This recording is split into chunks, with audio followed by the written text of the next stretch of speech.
as always, and with you, the voices of Verra. And yeah, I'll be right back with you guys in a couple of minutes. If There we go.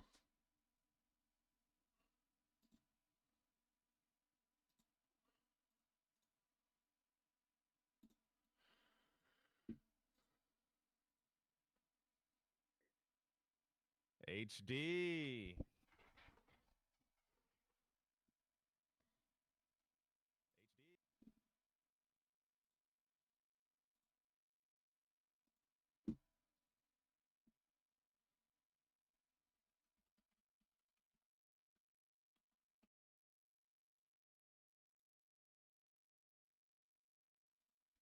How's everybody doing?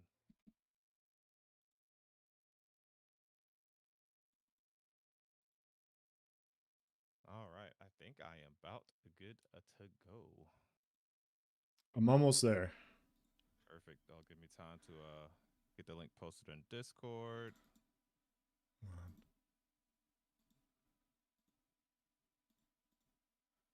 Oh,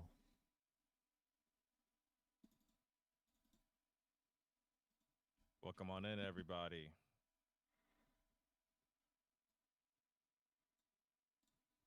there we go.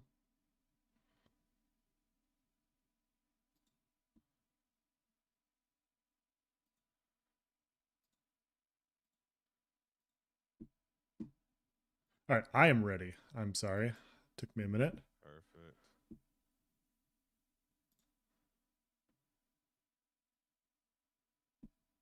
What's going on, everybody? Let's do this. All right. Yeah, I'm good to go.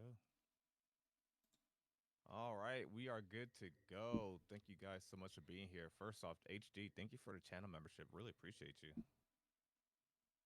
Pocket, welcome on in. Elementos in the building. All right, so welcome to another Ashes of Creation live stream slash podcast with myself and Is There No One Else? We are live on both platforms and we are here with you, the voices of air. Today we got a lot of fun topics, a lot of things to discuss. And yeah, I think this will be a fun one. This will be episode 26, as I previously mentioned, and I am excited. I think we got a lot of fun things on the agenda. How you doing, Els? I'm doing good, man. Happy New Year. How was your weekend? It was good. It was good. Today was my first day back to work. Yeah. I had like a while off for Christmas break, so yeah, it's nice coming back in. Virus, how you doing? Fox, how you doing? Welcome on in. So chat. Um, like I said, we got a lot on the agenda. I'm actually gonna pull up that stuff. Here, let me move chat over here.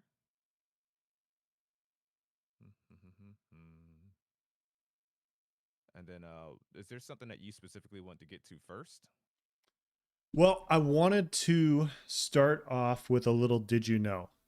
And I wanted to say, did you know that it is now 2024, which is the same year that Alpha 2 will be coming out for Ashes of Creation? We're almost there. We're almost there. Nah, as far as I was scrolling through trying to find stuff like you were, and then I found I was stumbling across Mhm. the same things, so I ended up not reading a few. So whichever one you want to start with, go right ahead. All right, let's start. Let's start from the top. I know we never went through a chat, so a while ago we planned on going through Lazy Peon's comment sections Yes. because they're always gold. They're always gold. So if we have time, we'll do that towards the end of the stream. But there is a fun little image that I want to bring up for you guys. Here, actually, what I will do is this is from the Ashes of Creation Reddit. Uh, Here, let me bring up and share my screen for you guys. I thought this was like cute and funny. Um, Here we go. You know the Kevin James picture. Yeah. Here, let me bring that up on my end. Yeah. Post this here. Like this. There we go. So yeah, I thought this was a really funny one chat from the AOC Reddit. Um, This is from, I think it was last month when someone asked this, but someone's asked Steven, can I ask you a simple question? Would you still be making the game if you had 100 billion in your bank account? And Steven said, I didn't choose to build an MMO to change my bank account for the better. If anything, I feel like I've aged 3 times the pace and may have gained a little PTSD. Someone said, why did you build it? He said, I love the genre and feel that MMOs are the future of gaming, and I'd like to be a part of that for the better. Then someone said, what did you get us for Christmas, Stephen? He said, my servitude in the development of our dream MMO. I just thought these were some funny responses by Stephen. We talk about it here all the time, but like, I mean, like back when the scam word was being thrown around a lot, it's like this dude put all this money into an MMO and it's been in development this long. He's got this many employees. I think, I don't think he got. I mean, I'm sure obviously he hopes to make a profit, right? Yeah. That's the goal of any business. But yeah, like I don't know. I just thought this was like really funny. I was actually laughing at this. Yeah, it's this I had a good giggle out of this one, and it always reminds me anytime people ask about stuff like this, about Mm-hmm. the whole Ashes of Creation scam. I almost always just want to link people to the Narc video from last year of like the worst scam of all time title. It was like Oh yeah. $45 million invested. Really well done video, by the way. I'm sure most people in here have seen it, but yeah, it's just one of those things where it's just kind of nonsense. You just see the guy is clearly very passionate about his team. The Yes, team reciprocates, and you see that in the effort so far in the game that they're creating. In my opinion, of course. for sure. But yeah, I thought that would be a fun one to start on. We got a couple of things, so something before we get into more of the broader topics of discussion is also on Reddit. Someone did something very interesting, which I will now pull up. They made a mock skill sheet or something like that, I like saw that. I didn't which I click found in. very interesting. So Yeah. this is on Reddit, and this is from user Taken SL. Sorry if I butchered that. But so it reads as follows. Here, let me bring this back up. There we go. I'm always wary about clicking links. So have you clicked this Oh yet? yeah. I clicked this one. Okay. I previewed it on my phone. Okay. So this one is titled, I've created a skill planner for the Ranger tree as a preview tool. No point allocation yet, as I don't know the logic behind it, and because several trees are missing, let me know any feedback. So this is just something from the community, which I think like is amazing, and it goes to show you how much community-driven stuff is going to be behind the game once this is, once we get Oh, our hands on the game. Here, I'll go ahead and open the link now. holy cow. Yeah, so they have the actual skill tree. So think about, I mean, anyone playing any game right now, I'm sure there is just some site that you use. Like for us with ESO, we got the esosets.com, we got the ESO builders, you can share builds and min max things, test things without actually doing it and spend the gold for it in game. New Worlds obviously got the same resources. I'm sure World of Warcraft has some sites where you can like plan out your character, and community resources like this are always amazing. So, chat, if you bring this up here, I'll tell you what, I'll zoom in a little bit so you guys can really appreciate the work that went in here. And actually, let me make my yeah, that should be good. How did he get So the like he actually pulled decent rendered like yeah, animations. Like it these looks these good. images, like I don't know how it looks to you guys on stream, but this is on the AOC Reddit. I suggest you guys give it a click and a save. But he's got this on his site, and he has it here at the bottom, like, hey, this is all information from the wiki. Pretty much a disclaimer. We have nothing to do with Intrepid. This is a fan made thing. But look, like ensnaring vine field. Enemies are snared while within the vine field's AoE. Like, and then here's the vine field skill. And as you recall from the Ranger stream, they said the square is going to be like basically the active skills, and then the circle is going to be like the upgrades or the passives, if I remember correctly. It was something to that extent. And obviously the stuff that Steven did not hover over during the stream, we don't have any information on that, right? But look, you can basically see, and we know we're gonna get a certain amount of skill points, so you can be like, okay, I'm gonna go here, go here. I'm gonna take this upgrade for Bear Trap. it's pretty sick. So if you just look at This is bear so trap, cool. multi trap, bear trap. I didn't even realize this because I'm not sure they went over it. Maybe he did, but it says bear trap now has 3 charges, but the cooldown is increased by 15 seconds. I didn't know this. Like I legit did not know bear trap had charges. Like so you can plant 3 traps out at a time and like just have a minefield. Like that is pretty freaking sick. Like Annoying. No, I'm just kidding. yeah, very annoying. Let's be honest, it's annoying. It's It's very cool annoying. though. But like I didn't realize that, and now it's so obvious. So you see the bear trap eye skill icon here. You see it has the number 3 next to it. It's like, oh yeah, it has charges. Um, bear trap becomes a thrown projectile and arms itself instantly upon landing, and deals double damage when triggered. Like this is really cool that someone from the community is already doing like little resources like this. Absolutely. I'm trying to hover over them as we go through to see if there's something that maybe I didn't catch during the stream. Um, Okay, so already I found something, chat. Reinvigorating disengage. So you know the little flip that the ranger did? I didn't realize I didn't realize it did damage. Did you? The what? The disengage does damage, apparently. I did not know that. I did not chat. Did any of you in chat know that? And before we continue going through the skill tree, let me catch up with the voices of Verra here. Squatch, welcome on in. Are all you YouTubers going to make a guild together? And if so, how do I get in on this? Who knows? I guess we'll find out once it comes Alpha 2. I doubt like multiple YouTubers get together for just one guild or something like that. But it'll be fun. I'm sure we'll do like events and like partnerships, collabs, everything like that. For sure. Caleb says Happy New Year. Happy New Year. Yeah, Crash, Happy New welcome Year, on everybody. in. Relation, welcome on in. Happy New Year, everyone. Arctic said, nice, just out here slamming links like there's no tomorrow. Man, if I click one of these Reddit links live on stream and it takes me to some freaking Vec and Dunir PORN, I'm gonna be mad. You guys know what you have to do now, right? You know what you have to do. So They're gonna make some sophisticated article just to lead me on. Like, here's a link to where I compiled everything about the Ranger. I'm like, oh, this is gonna be cool. Boom. yeah, they're gonna doing.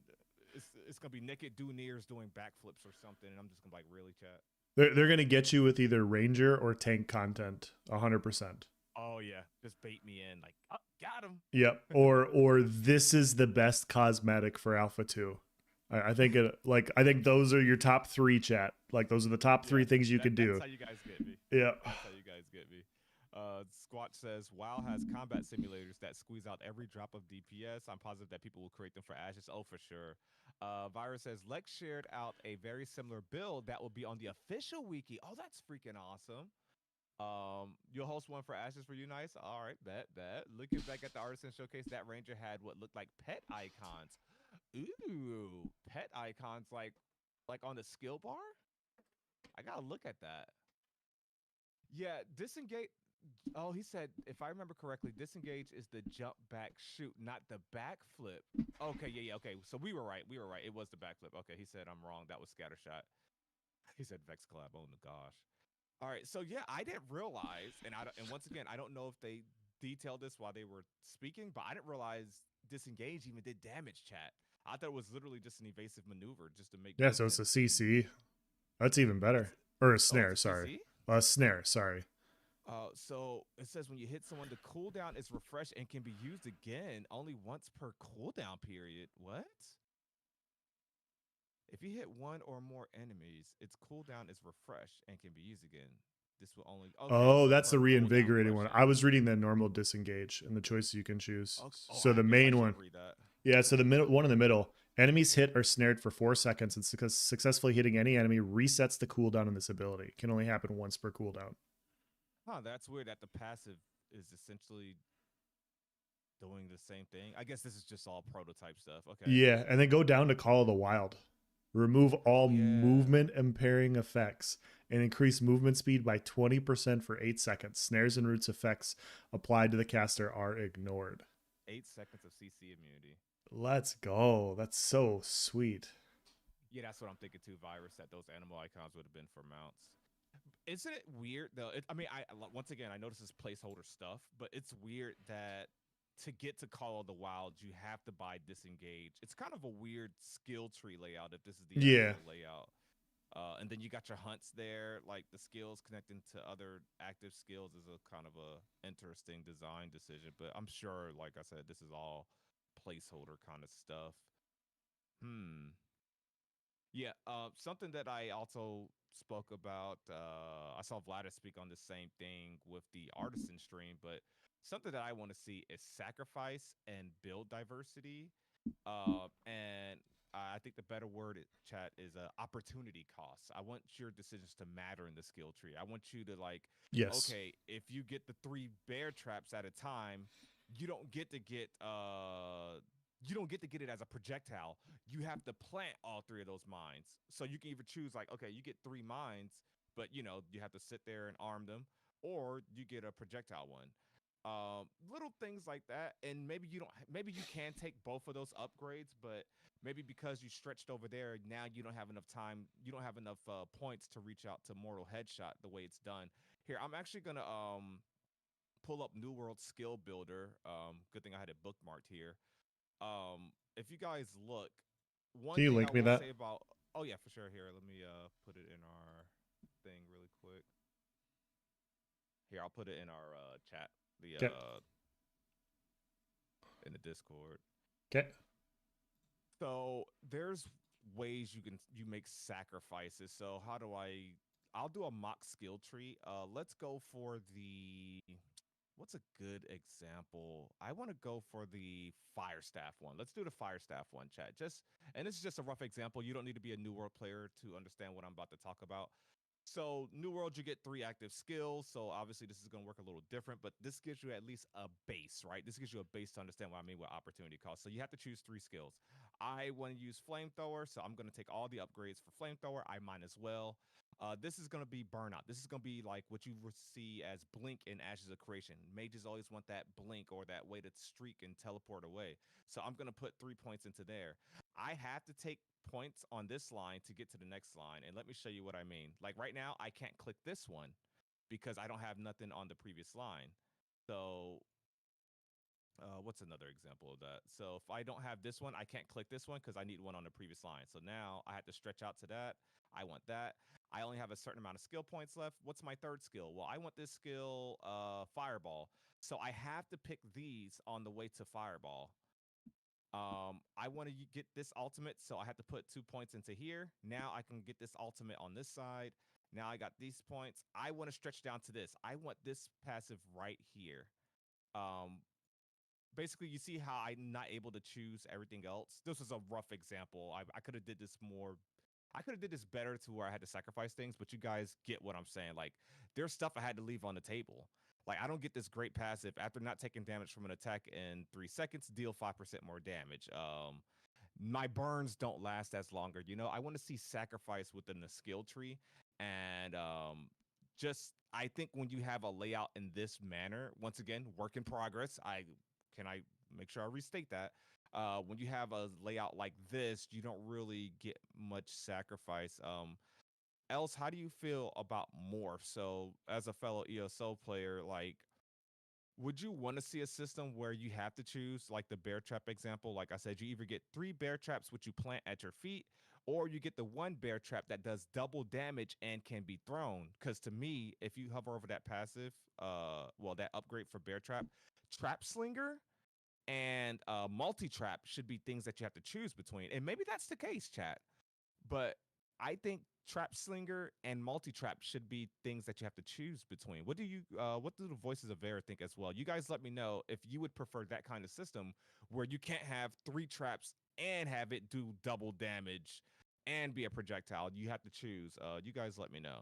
What do you think else about that? I completely agree with you. I think my perspective when it comes to stuff like this is sometimes I've watched Vladis's video and as well, and he said exactly how I would say it. Like sometimes skill trees present the illusion of choices without actually providing illusions. If you look at ESO's first CP tree, the first one, every single build essentially ran the exact same champion point system. every single one. And maybe you make a couple different offensive adjustments for PvE DPS like later on, and that's why they went and overhauled everything and made something quite a bit better. But still, like, choices are, in my opinion, are still a little bit lacking in the defensive department in that specific thing.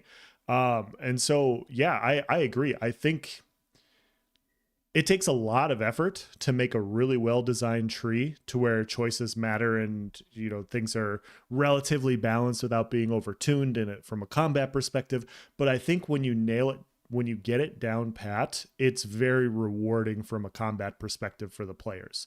It's something that will get players to keep coming back, in my opinion. And so to overhash like what you're talking about here with this new world skill builder with the weapons and everything, I think you would agree with me by me stating that when we first started playing New World, after like the first 4 or 5 months, it was like, wow, the weapon layouts are very basic. You got 3 skills.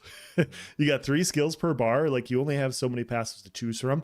But now that they've introduced artifacts and they've opened up the possibility of running different weapons, now like our replay, like in my opinion, my replayability for New World has gone through the roof because there's so many different weapon combinations that I can use. And it's because now all these different passives link up differently to other weapons. And it's obviously these weapons don't cross over or anything, but like you might want to run like a flamethrower style PvP build, and because you're going to be more melee, maybe you want to run sword and shield or something like that, or maybe you want to run sword and flail for whatever reason. And now you might make other choices that you otherwise wouldn't make on a normal Inferno staff style build. And I think those things are really cool. Yes. Yeah, completely agree. I like when there's morph options, and yeah, like we both agree, it's just sacrifice has to be made. Something I did notice as far as the current design is they have the marks spread out, so maybe you're not going to be able to get every mark depending on how you allocate your skill points. Like I see Mark of the Raven to the far right. Well, Mark and Hunt and the Raven far right. We see Hunt and Mark of the Tiger far left, and then at the bottom we see Hunt of the Bear. I don't see a Mark of the Bear. I could be wrong, but yeah. So it looks like they got this as just like a small basis. Let's check in with the voices of Verra. Pocket says it'd be nice to be able to stack your talents. You can have a lot of talents or purely deepen certain talents for a stronger effect, but not have as many. One of the things I liked from another game is allocating my stat points as well. It's nice having that option to choose how you want your character to be. Yes, I agree. And someone, I think, yeah, and Pocket later said, why not be able to focus all your skills on traps but sacrifice another aspect of the Ranger?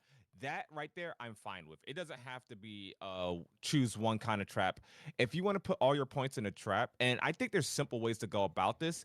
I'm no game designer. I haven't designed skill trees, but I've played enough games. We've played enough RPGs. It don't even got to be an MMO. Just basic RPGs usually have some elements of sacrifice in the skill tree, and that gives you replayability. Like, oh, I want to focus more into this time. I want to do this. Something that I think will be very simple that they can do, chat, and hear me out. So let's say your character, I don't know what the right math would be here, but I'm going to take a shot in the dark and say 50 skill points, right? Let's say you get 50 skill points. I don't know how many squares and circles is on the screen, but hear me out. Let's just say this worked out in a perfect world. Zillion, welcome on in, buddy. Let's just say this worked out in a perfect world. What if every active skill point is just one skill point, and this could be vice versa? You guys let me know. What if everything is one skill point, but upgrades to skills are 2 points per? Or it might make more sense the other way, but you guys get what I'm saying. Like, to put this into, or you can have it like this: put 1 point into multi-trap, you get 1 upgrade, but if you want that second upgrade, that's now plus 2 skill points. Basically, so by the time you're done investing in traps and headshot and all this stuff, you're not gonna be able to have all that and have snipe up fully upgraded. Like, there needs to be sacrifices. Every skill is not gonna be level 3 with all of it. Like, you're not gonna have every benefit from disengage. You're gonna need to pick and choose, like, if that makes sense to you guys. And I'm sure once they have their final thing, and once we test in Alpha 2 and, like, all right, the range is able to do too much without sacrificing enough, they can redesign the skill tree. They can make, okay, passives cost 2 points or active skills cost 2 points, and things like that. But I don't know. That's me thinking really far ahead on how a good skill tree is balanced and has opportunity cost. Yeah, I think to further expound on that, Nice, it's kind of like looking at, I think the best way is looking at like morphs for ESO for specific classes. And so if you look at like, what's a good example that was good for a while? So way back in the day for Nightblade, you had a choice between Dark Cloak or Shadowy Disguise. And this is before Dark Cloak was a heal. Dark Cloak used to purge all negative effects when you initially casted it. And so they then changed it later to where it would purge one negative effect. But regardless, like one of them was, hey, we're going to, when you cloak, when you go invisible as a Nightblade, you are going to remove negative effects from yourself and you are going to become more defensive, right? Shadowy Disguise has always been offensive. When you cloak with Shadowy Disguise, your next attack is a crit from stealth. And so as a Nightblade, you make those decisions like, okay, do I want more offensive opening damage or do I want more defensive, like, okay, what's the meta? Am I fighting a lot of dot DKs? Are there a lot of dots out there? Do I have to purge something? What choice should I be making on my specific build? And you get to then choose. Whereas like maybe you're just a more ganky style Nightblade and you're like, yeah, give me the freaking crit damage. I'm going to 2-hit everybody. They're not even going to hit me. So, and I think that's how I would look at these types of skill trees as well. It's like, okay, you're building a ranger. What type of ranger do you want to make? Are you going to try and fight outnumbered? Well, maybe you're going to want 3 traps. Maybe you're going to want something that comes back faster. Maybe you're dueling and 3 traps doesn't matter a whole lot. You want to have access to one that's coming back quicker. And so those choices are, they have strength and value and they also open build diversity. Yes. Build diversity. I love when a game has build diversity. It's part of the reason, and I'll speak for myself here. It's part of the reason, those of you that's been following my channel for a while, it's part of the reason I no longer play The Elder Scrolls Online. Like I play ESO probably once a month at this point, if that, and it's for like an hour before I get frustrated. The reason I stopped playing that game, and I've been even more so playing New World for my Alpha 2 waiting room, is because that game just has no build diversity. Everyone on that game, and I don't need to say the build in chat, but everyone has been running the same build for what else, like a year? Oh yeah, like, over a year now. It's been over a year. They've kept that game stale. They refuse to make changes to PvP, and everyone is literally running the same copy-paste build for over a year now. And not only is it just a strong build, it's an autopilot build where basically your proc sets do everything for you. And it's gross. It's not fun. And you just hate to see it. And even if it wasn't strong, it sucks when everyone's doing the same thing in PvP. I love running against something different, especially if it's effective and different. But yeah. It comes down to, for me, Nice. Did you ever, I'm trying to think of, did you used to play first person shooters by chance? Yeah. Okay. What was the last first person shooter you played? Just as an example. You don't have 2042. Okay. I shouldn't out you like this. Modern Warfare 2. Okay. Let's see Modern Warfare 2, right? Yeah. What if Modern Warfare 2 never came out with new maps? Like it was just you're playing Favela, you're playing, the same 3 or 4 maps, you're playing Terminal all day, every day. Yeah, you're going to have a great time for 2, 3, 4, 5, 6 months, whatever. But after a while, it gets boring playing the exact same maps. It gets boring playing the exact same builds. And it's really funny because Nice told me about the last time he hopped on ESO and he told me what happened. And I'm sitting there and I'm kind of laughing because it's the exact same thing that happened to another one of my friends. It's literally the exact same build. I see Masters Vada in my sleep. Exactly. Like it's the exact same build. I have screenshots from my Discord where there was a point in time, Nice, in 2022 where I run a D-Swing Stamina Necromancer. And I was like, hey, I want to play something else. I want to play something a little bit different. I want to keep playing Necromancer, but what should I try? And somebody linked their build and they're like, hey, I'm running this. And guess what it was? Boy. And he's like, yeah, and this is before it became popular and like super meta and everything. And I was like, oh yeah, I could see how this works, and made some tweaks and everything and started running it. And that was November or October of 2022.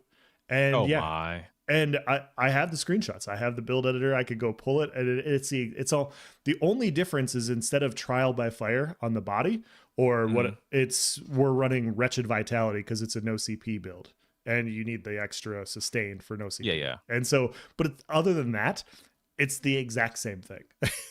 And it's been the exact same thing for over a year now. So. actually sad. But yeah, if you guys want to know how lack of build diversity can affect the community, just look at us and how we're not playing that. But let's move forward before we get into that next Reddit post. Sure. We'll catch up with everyone, of course. I also have the image, so I did take a sneak peek at Lazy Peon's comment section because it's always a good time, like I mentioned earlier. Oh boy. And I did that comment from a ex Momo user.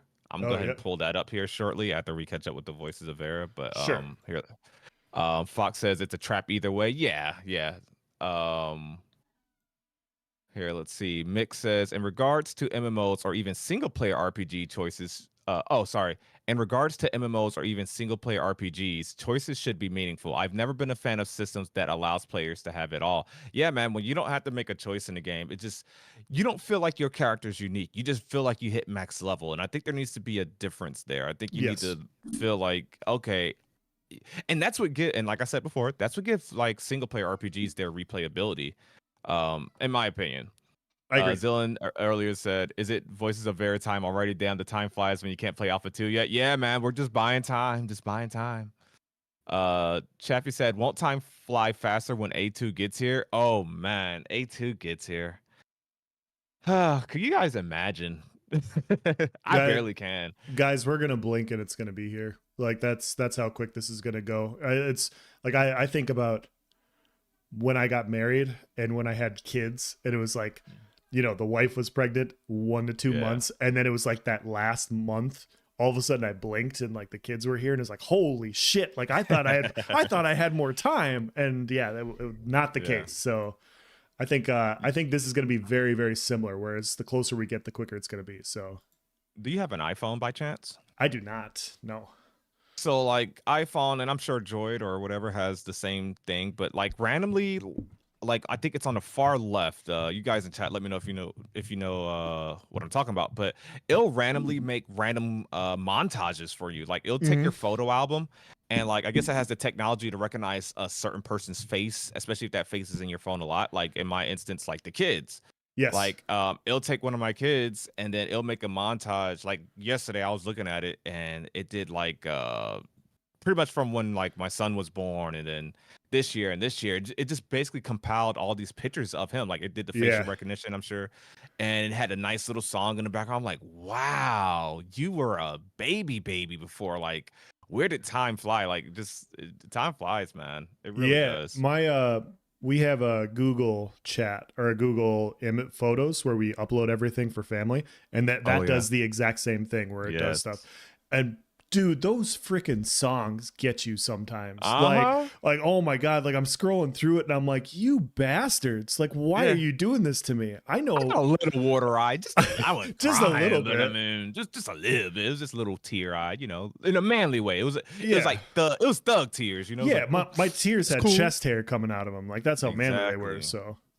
So Ashes of Relation said, I like the Diablo 4 system of putting multiple points into the same ability to make it stronger. The 1 out of 1 and 0 out of 1 they had on the tree makes me think that they're going in that direction.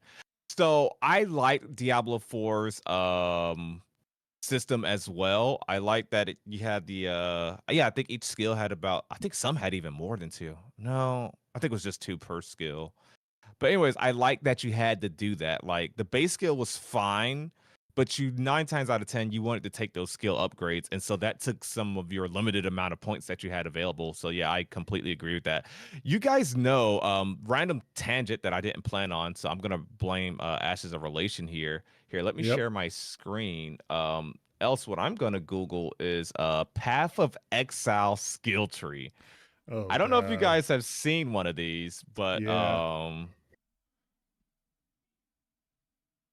Path of Exile skill tree. I don't know if you guys have seen this, but once I got into Diablo 4, it made me realize, holy crap, the images. I can't zoom in enough for oh my gosh. I literally let me see if I can do this.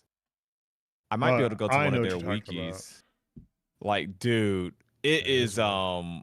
it is overwhelming. Like as a new player that would even think about doing Path of Exile. Yeah, I'm not even gonna zoom in on one of these chats because I'm just gonna pull up this YouTube image so people can get an idea.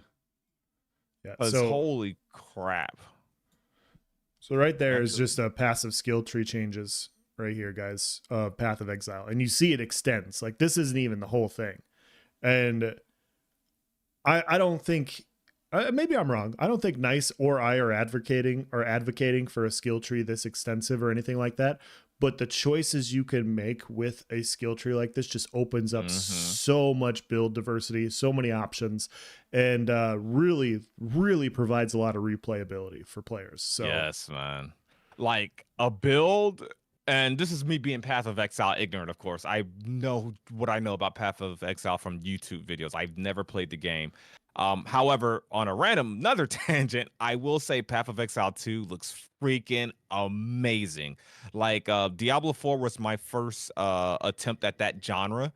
And I liked it for a month or so, but I started looking at Path of Exile. I was like, oh, that looks cool. And I recently watched the Path of Exile 2 gameplay, and I was just looking at like this is what you call a build. Like it's not yeah, like oh, we run this and then we put this no, like this is your build. Like the chances of two people having the exact same points chosen on this thing, on this, nah, like it's not likely. um it's a very diverse skill tree. I know this is not the best image, but I think you guys get where I'm going with that. um Here, let's see. As a relation, my rival is here. Don't pretend like we're friends. I saw that video you did making fun of your tank ego. Mick says, same here. ESL has 400 sets, but everyone uses the same ones. Dude, I've said that so many times, and it's actually sad. ESL has so many irrelevant or useless sets, or so much like different things that sets can do, and yet I want to say there's about 20 that actually get used. yeah, yep, I agree. Masters Duel Wield Vape, Marsalak, Dragon's Appetite, let's go. Fox says Bone Pirate, Sprig, and Bloodspawn, of course. The Look of Shame. City of Heroes still has the best system. I've never heard of that game. City of Heroes. Have you else? I have not. No. Do you by the sorry, I just it registered a little bit ago. Do you know what Zillid and Ashes of Relation are talking about with the tank thing? I saw the video. I haven't watched it yet. Okay, I haven't watched it yet. it's But way maybe at when the end. I want to watch it because I'm a tank main and I want to see where he's going with that. Okay, so there's a punchline at the end. I'm not going to ruin it for you. All I'm going to say is when we're done with this podcast, go watch it, and you'll get a good laugh out of it. And you probably won't like Ashes of Relation anymore either. So, so it's this is yeah. I'm just letting you know. So, Ashes, did you really disrespect the tank archetype? Us bulky boys. Chaffee says PoE kills builds in any game. I completely agree with you, and I haven't even played it. I haven't seen a game even on the scope of Path of Exile's build diversity. Kawada says, sucks that your stream is on Tuesday instead of Friday. It's 3 a.m. here. Can't catch the stream because of work. Oh, dude. I'm sorry. You got to catch the replay, man. Fridays aren't always super dependable, so I can't guarantee Friday ones, unfortunately. Nice. Which class is the closest to Maxorc? That will be the mage. That will be a mage. Arguably a pure mage would be the closest thing to Maxorc. But yeah, you'll feel right at home there. You'll feel right at home there, user. Let's see. Yeah, it's very complicated. Very, very complicated.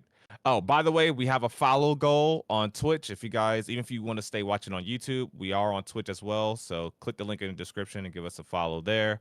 Really appreciate it. Guys, let's try to get Nice to 1,000 follows that's all. By February. I was gonna give him a month, but okay, if else want to be nice. But by February, yeah. Like sometime in February, let's get you to 1,000. Like it won't be too. There's a lot of people here. There's 26 people in chat. You should get you up to 250 really quickly. So let's go. Yeah. We will be dual streaming. So Falco, welcome on in. It opens up build diversity, but will probably be a nightmare to bounce. Yes. And so yeah, that's what me and also were saying. Like, we don't need Path of Exile levels of skill trees. I think that's what you call an extreme. I think for MMO, I ain't gonna lie, chat. I'd be overwhelmed if Ashes went with a Path of Exile skill tree. I think that's when you're doing too much. You need to find somewhere between the simplicity of like an ESO or New World or what we have in the current Ashes of Creation build. Have something simple like that and meet halfway while you're going towards Path of Exile. Maybe not even halfway. Stop before halfway because Path of Exile is like a pretty far extreme. I don't think none of us here wants to I don't think none of us here wants to see that level. I could be wrong, but I don't think none of us want it to go. Well, let me say it this way. I don't think none of us feel it has to be that level of complexity. Yeah, you know what's funny, nice, is I actually have a few friends that play Path of Exile. Mad Hatton, who's in the Discord. HD, Nice. thank you for reminding. Yes, we do have an Ashes of Creation Discord, the Voices of Verra Discord. I'll provide a link in both of my chats if you guys want to. Feel free to join if you want, just to continue the conversation outside of Tuesday nights. So if you have to work for a hypothetical reason and you can only catch Fridays, you can come chat in there. But yeah, one of the complaints about Path of Exile, and it's rare, is that it's so complex that a lot of people have ended up mathing out like the most optimal DPS builds and everything. And a lot of people end up, like, one of the complaints from the community is that a lot of people end up just copy pasting YouTube builds, and because of that, because it's just so in depth and most people can't grasp like how in depth it is. So it's funny, like there's obviously scales to this, but like we come from the, hey, we want a little bit more, and then you have Path of Exile, they're like, this is too much, man. Yeah. Yes. It's a hard thing to balance, like doing too much and not enough skill diversity or skill tree diversity. Mick says complex skill trees are great, but only if the choices made are equal to others. If not, they just result in everyone using cookie cutter builds. You know what? Let me further I guess elaborate on what you just said there. You said complex skill trees are great, but only if the choices are equal. So that is something that I've longed for with the Elder Scrolls Online. Else will back me up on this. There are some skill morphs that are just clearly better than the others. Like, yes, it's just so much better. And I will use this comparison for ESO and New World because I feel like those are the ones I am the most adept at, obviously. So ESO has a skill tree system, and like I mentioned, you have a skill, and one is just better than the other. Well, New World has skills, like let's say active. Obviously, there's passives too, but there's skills, and me and Els talk about all the time. We agree on this. Like the weapon known as the spear, every skill on the spear, and it's rare because not every weapon in the game is like this. Every weapon on the spear in New World is amazing. It has an amazing weapon perk associated with it. It's just like you can choose any of those 3 of the 6 skills and you're gonna be fine. Yep. Whereas some weapons, it's like, well, obviously that skill is mandatory and you need this. So what's gonna be the third one you choose? Or actually these 2 skills, like I'm looking at Sword and Shield, else like the reverse stab, that one spin maybe without the butcher is not really viable. Yeah. Yep. I was just gonna say the same thing. Like, it's just like you don't see those skills used because there's just clear cut, obviously better choices. And I hate when games neglect or they don't look at data. And this is something Ash has said they're going to do well, is look at data. There's just some skills that don't get used, and like developers continuously not do anything about it.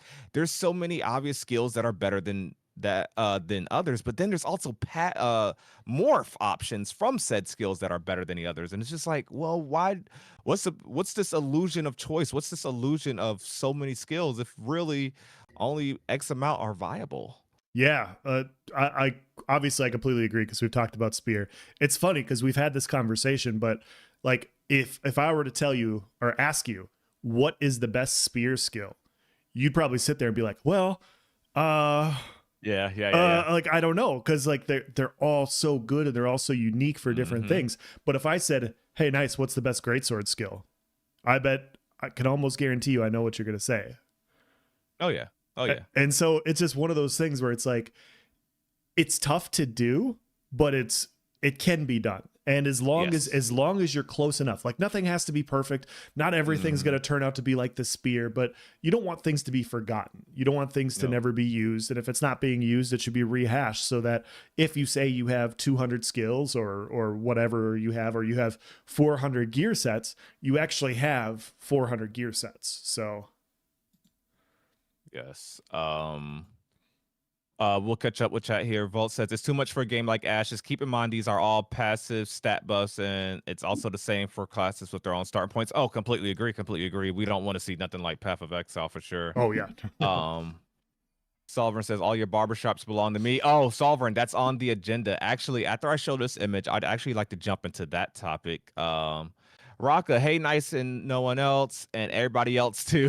Happy New Year. I like that. Mick says, Nice is the only streamer I follow for AOC. Hey, Elsa's cool. Hey, I'm all right. I'm all right. No, I get it. The more custom tuning, the better. I feel that. I'm thinking late 2026, early 27. Oh, yeah, I just had that sitting as my background of the stream for so long, that comment. That's funny. Oh, perfect, Elsa. I just saw that you posted that. Let me get that pinned. So if you guys want to join our this isn't my or Elsa's Elsa and I each have our own Discords, of course. So you obviously are welcome to join that. I got mine's linked in the description. But if you want to join, like for Ashes specifically, like if you don't want to see the New World or ESO or whatever stuff of the community, if you want Ashes specifically and you want, you're a fan of the podcast, feel free to join that. I have the link pinned in the YouTube section. If you guys want to talk Ashes and yeah, Yeah. Chaffee says cookie cutter builds come from people just not wanting to look into builds and YouTube's. Yeah. Just go copy paste from YouTube. Yep. Like right now, obviously, like there's not a ton to talk about Ashes of Creation related, but as we get closer and closer to Alpha 2, as we get into Alpha 2, the channel or the Discord is going to expand because like we're not going to be able to, guys, I want to get this out of the way right away. We won't be able to podcast every day. And there's going to be so much stuff to talk about. Like a lot of information about Alpha 2 will go into the Discord. And Yes. if you guys want to be a part of that, yeah, I would definitely recommend joining there. Yeah, there's gonna be times where maybe even off stream we're gonna like ping you guys like, hey, we need to test in a 3v3 scenario. We need we need 2 mages to come test fire damage. We think this is broken or this scaling, blah blah blah. There's gonna be so much once we there's gonna be so much to like test and so much to do. So yeah, stay tuned for that. It's gonna be fun when we have actual content that we can make and work with. Here, let's see. Yami says, how punishing do you think PvP death should be on Ashes? I want them very punishing. I'll be honest with you. I want PvP or PvE death. I mean, honestly, I think that's how you keep PvE fun. That's why I loved Elden Ring. I died to PvE. I don't care if there's no invasion going on. I die in PvE. Like, that's costly. I need to make it back to where I once was. I lose progress. I want Ashes to be punishing. I want it to be it don't need to be World of Warcraft hardcore, but I mean, I want that loot pile, that XP that I want you to get punished for dying. I want that to be punishing. I don't have the exact numbers right now. Obviously, that all comes with Alpha 2 testing and feel of the game and figuring out, how often do we die? How tough is the most basic NPC to kill? Things like that. But yeah, I did a matter of fact, in my video, the Elden Ring of MMOs or something like that, I titled it. I speak about that a lot. Actually, I want a punishing death penalty. Yep. Yeah, it's been proven through studies that the harder something is to complete, the more people like hold it in higher regard, the more people value it. And you see that right now with just how passionate, like from a video game perspective, how passionate the Elden Ring community is. Like you see, I can't tell you how many times I've had people, they tell me like their favorite boss fights and on their favorite FromSoft video game and like how they're like, it took me 3 weeks, 60 plus hours that, like it took me a long time to beat this boss, but it was so much fun. And it's, I don't expect anything like that from that big of a difficulty, but yes, challenge is a good thing. Yes. It makes when you do accomplish that task, it makes it feel so much better. And like we've spoken about on this podcast before, like World of Warcraft hardcore proved that people want that. You know, they want Yes. that thrill, they want that sense of accomplishment. They don't need a trophy every time they log in. Falco asks, how punishing do you think the corruption zone should be in AOC? Uh, What do you think? I think they should be very punishing. I think it should be. It's a choice you make that if you can get away with it, great. But yeah, like it's hard for you to get away. I think is the best way to put it. I want it to be. Yeah. I want it to be tough to do. I don't want people to just be able to run around and kill people randomly for no real reason at all. Via the corruption system. Like if you want a PvP, you can go to PvP zones. Like there's going to be plenty of forms of combat. Killing random lobies is not PvP, in my opinion. And yeah. I'm not sure if he's talking about that or if he just means like literally the corruption zones, like, you know, like how we saw in the artisan stream, like the corruption area. zone. Okay, I thought you meant zone system. My bad. So let's just delete that from the live stream. Nobody heard that. As far as the zones go, man, we've talked about it one episode before, but me and Else had to solo a corrupted zone on New World, and it was so fun and difficult. Yeah, it was a good time. I love when that. I think it should be difficult. I think it should be a big deal because of the threat that corruption zones present. You know, what it can do to a node and its surrounded area, especially if you don't like keep up with it. I think just because of that reason, it should require a group of people to take out. I think it should be something that you can't just like, oh, let me go stop by. I might as well do this right here solo. Like, no, I want them to be pretty difficult things. I think you should have to work with your node and your fellow gamer to take those out. So, and you know what? I wouldn't mind. Okay, maybe I'm doing too much, and feel free to call me out, chat. Maybe I'm doing too much, but I think your death penalty should be amplified if you died in a corrupted zone. How's that one? Like, you know how you have corruption penalties for PvP? Yep. I think you should, if you die in a corruption zone, that should be almost equal. Okay. Just to add that sense of threat. I don't think that's something that has to be, but it's just, I don't know. I think it should have some sort of threat. I think it should be difficult, chat. RS Blunden says, "Are you a DPS main?" I am a tank DPS main. Like my goal is to always be bulky and still do damage. Like tank fighter is probably gonna be down my line, or fighter tank.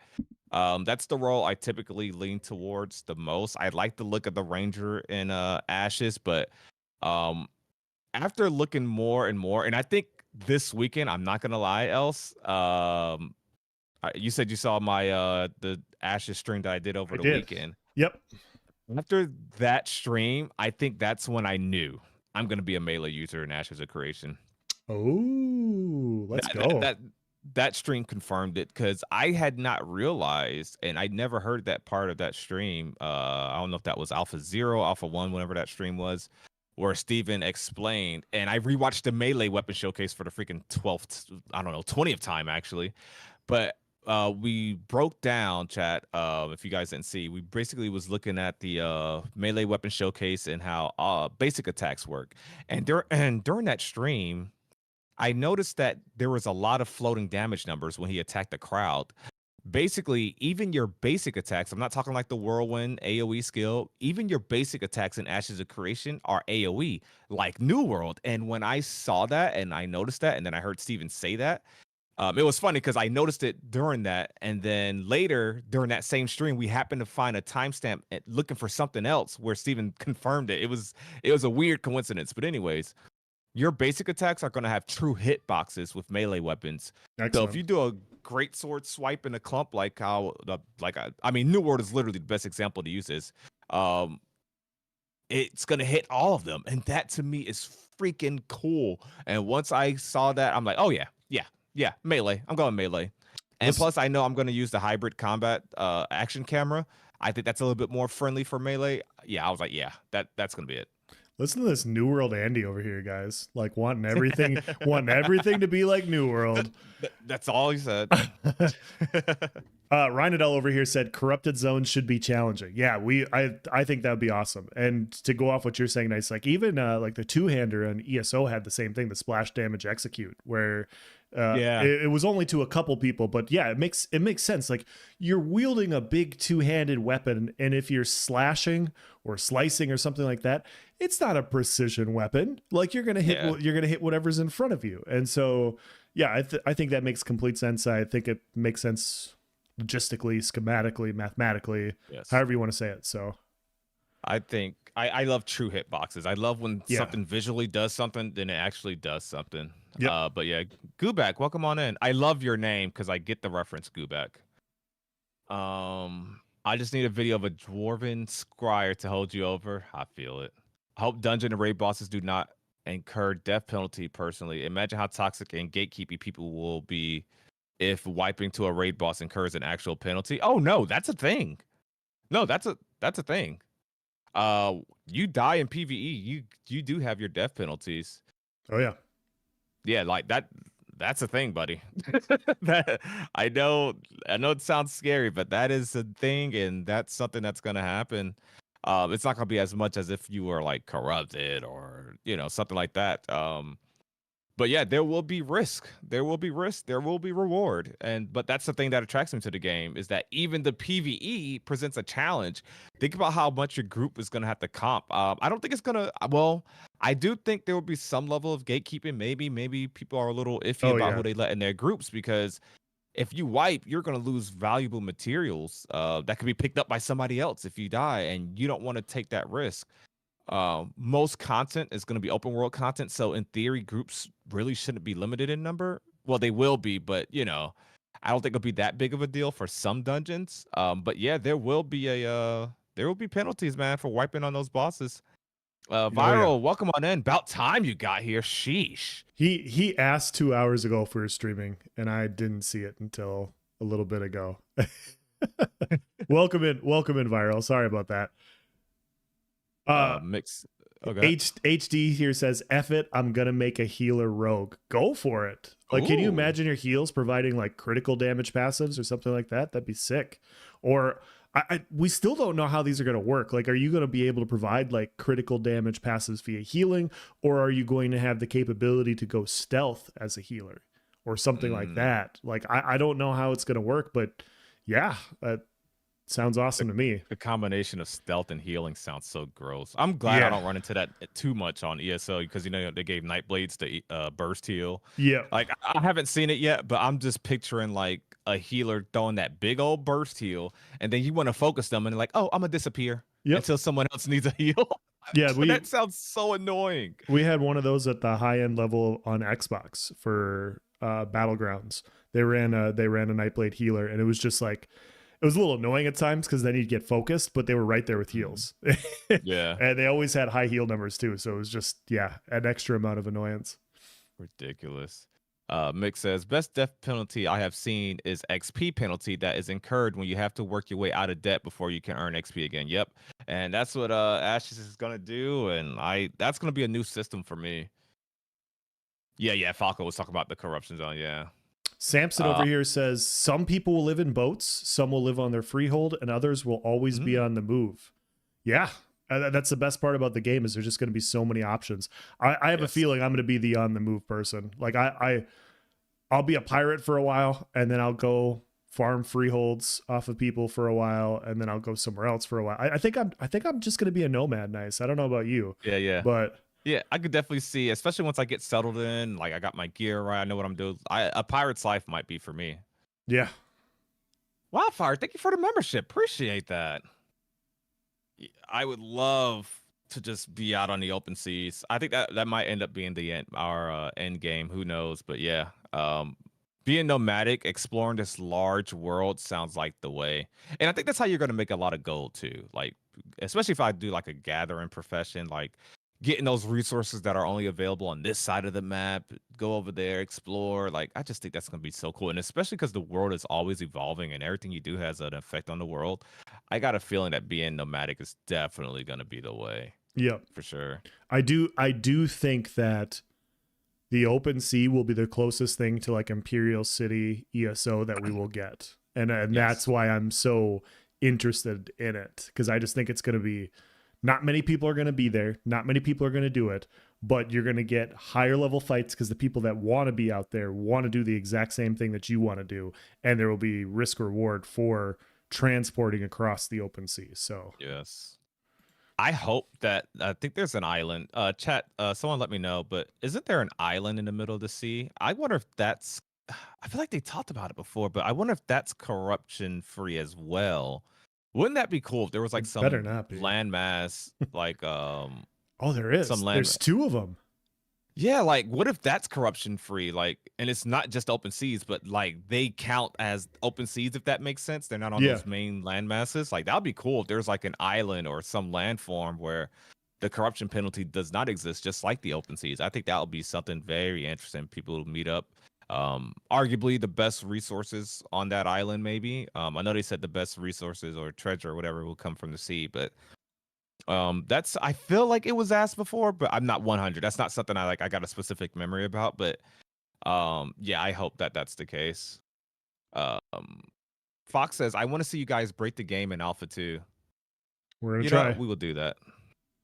Yeah, the melee basic attacks are action combat indeed. Fox says corrupted zones shouldn't be static though. They should change based on events. Oh, for sure. Yeah, I hope they got random spawn locations and stuff.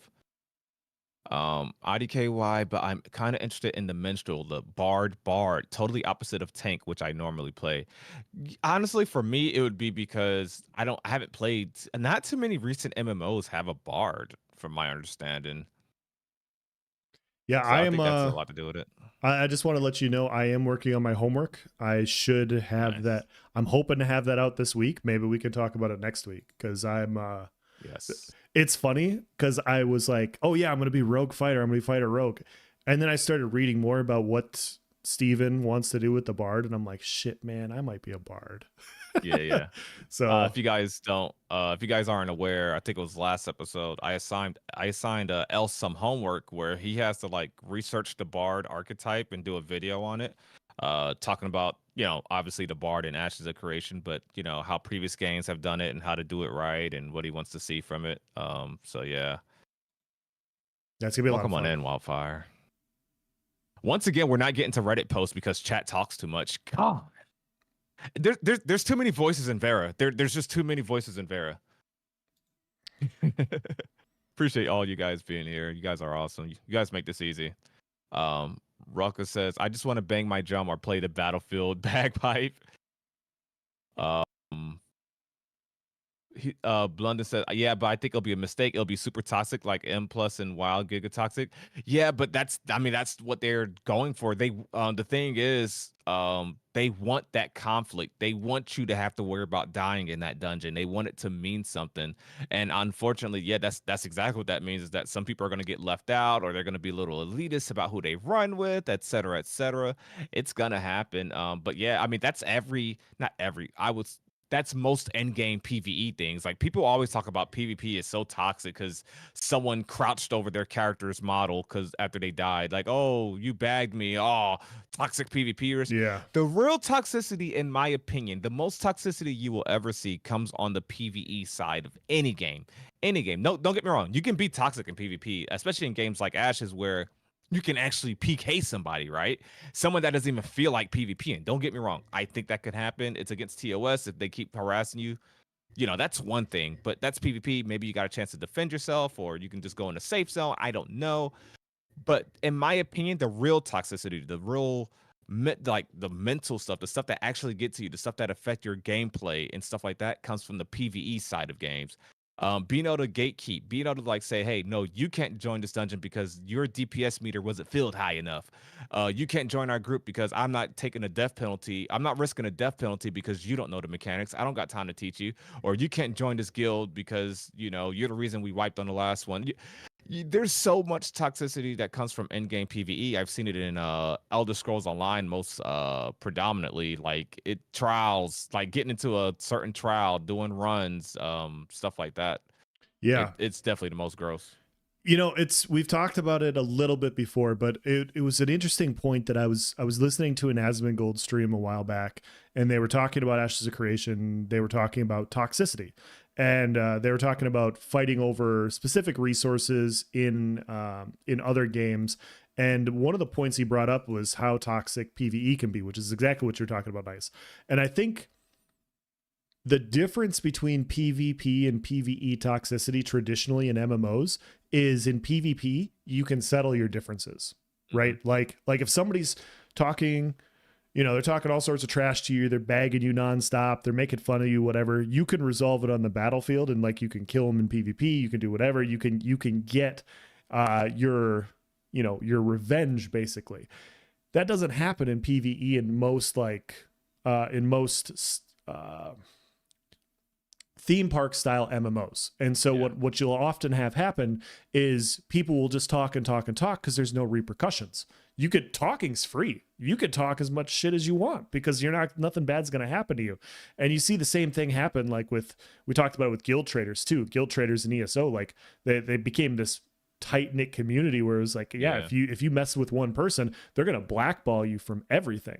That type of toxicity won't necessarily happen as much in Ashes because you have a response and you can have ways to punish people that are being extremely toxic, in my opinion. And so because you have the choice to use the corruption system, to kill people, to do these sorts of things, people are going to be on better behavior, knowing like, hey, maybe I'm going to be nicer to people in dungeons because if they ever see me out farming, then maybe they'll leave me alone and not kill me because I was a dickhead over completing this content. Like, and those are going to be choices people are going to make. And if not, if they're going to be dickheads regardless, you'll get your revenge. So yes, that's the cool thing is you can do something. You can get your revenge. They kick you out that dungeon because you weren't parsing high enough.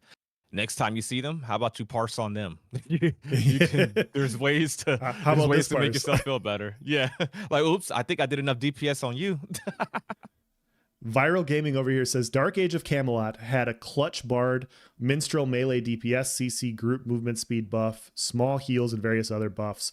It was a game changer PvP. Viral, thank you for bringing up Dark Age of Camelot.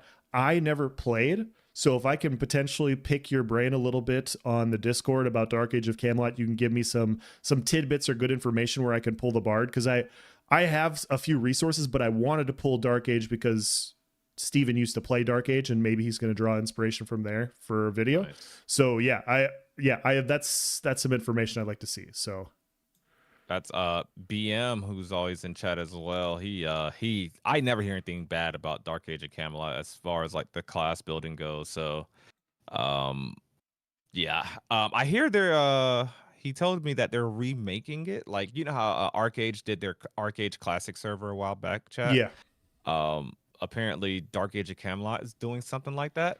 Like a classic server, or like it's going to be like remastered and stuff like that before, they're like how there was a patch of Arcade where everything just went downhill and it broke the game forever. Well, apparently for the Dark Age of Camelot, they're doing the same thing. They're stopping at that patch and then like changing some things. I'll have to look more into it. I don't know if it's this year or if it's actually happening or what, but yeah, that's the last I saw. And if they do something like that, I'd be interested. And just looking back on, just so I can see what people were are talking about, because I obviously wasn't like, I never played it. Yeah. So that'd be cool. Samson over here says, can NPCs maintain your business when you're away? Sell your items. I know you can totally customize NPCs in your home. I think you can list items, right? And like if you have like a bar or whatever, you can list food items and stuff like that. I think for your freehold, I'm pretty sure you can. But I'm not 100%. Say that's one of the tavern business features, something like that. I want to say so, yeah, as well. ID user says, I'm not sure between ranger and mage. Why not both? Be a ranger mage, whatever that's called. I think that's the combination. I think I'd go ranger primary then mage secondary. Because mage primary, ranger secondary, I don't understand what that would be like. Well, I guess maybe you get even more mobility. I don't know. I can't really picture that one. Imagine some nature mage. element. A fast mage with nature damage. Yeah.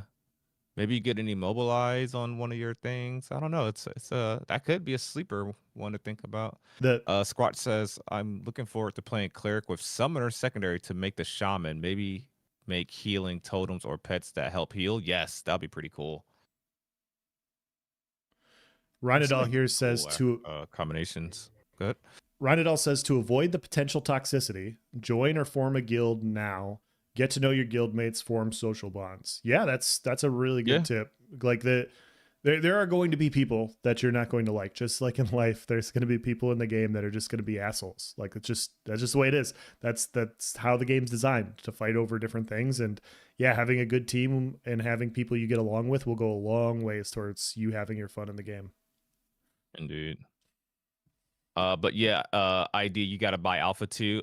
Alpha packs end on the 17th. So you have until the 17th to try to get into Alpha 2. So if you haven't already, no rush. You don't have to do it. You don't have to be a victim to FOMO. Elsa and I will be streaming it. A lot of people will be streaming it, making videos. But if you know that you want to play, and if you want to make that $250 investment, then you can do so before the 17th. But it's really up to you. Let's see here. Let me scroll down some. Yeah, the cheapest one is $250. How you doing, Brian? How you doing? RS Blender says we expect some good PowerPoints from that homework.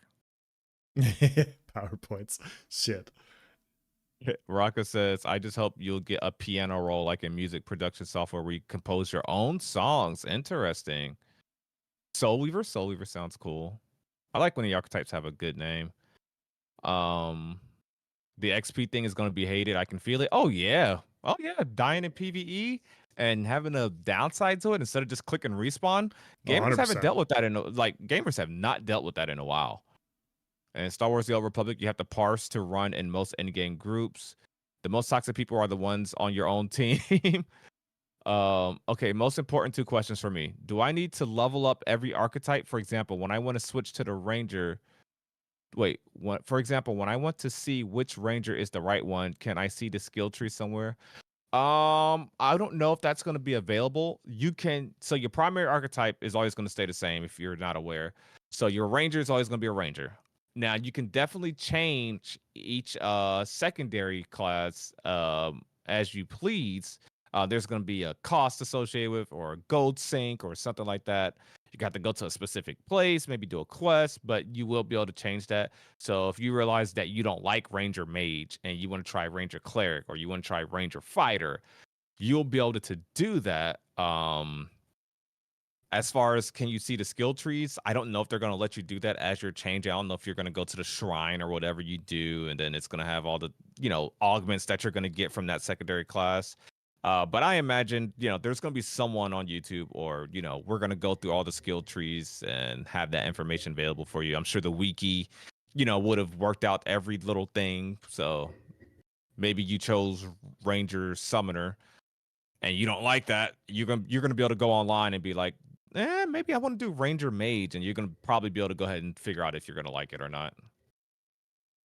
Oh, Final Fantasy 14 has a bard. I did not know that. Oh, 11. Okay. Belbo. I'm thinking about buying a second account to get my friends to try it.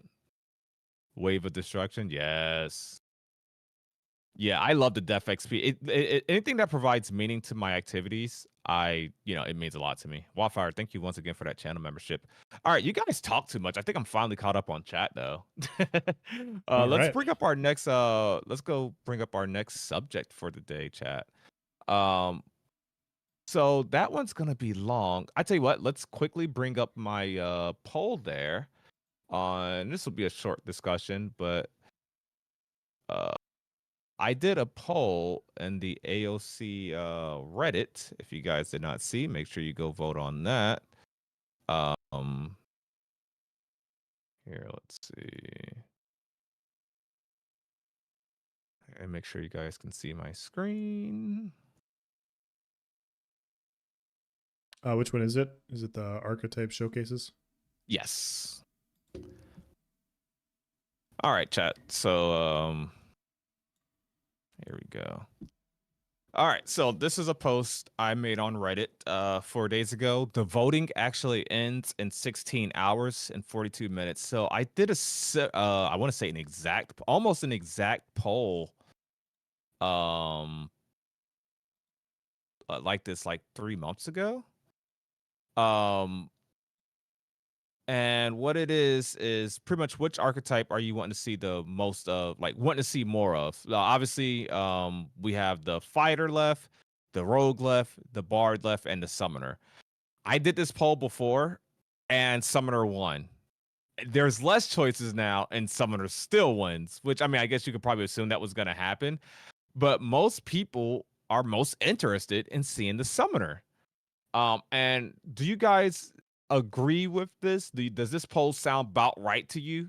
Because in my opinion, it's exactly what I predicted. It really is. I felt like the Summoner was going to take the helm again, but I knew Rogue was going to be. Well, I ain't gonna lie, I was kind of stuck between if Rogue or Bard was going to be the next. I just knew. Put it this way, I just knew Fighter was going to be at the very bottom.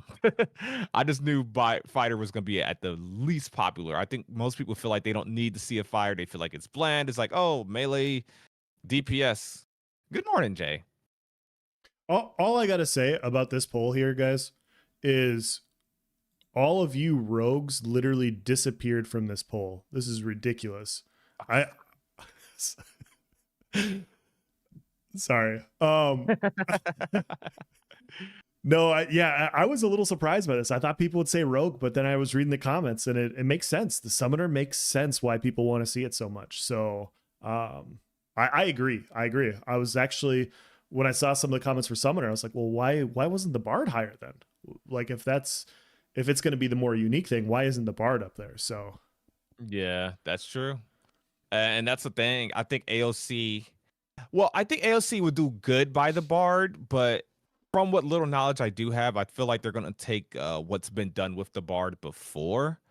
Um, when they speak about the bard and his summoner, though, it sounds like they got big plans, right? yeah. And I think that's why we know they're gonna be seen to lies. It sounds like they're gonna do right by it, and it sounds like they're gonna, especially with the summoner, it sounds like they're gonna do something different with it. Like it's just I expect something really good. I spoke about this a lot with my last Ashes stream where I hope to see a combination of active pets but also summoner skills or temporary summons as well. Um but yeah, summoner obviously just dominates as far as what people want to see. People really love pet builds and feel like a summoner.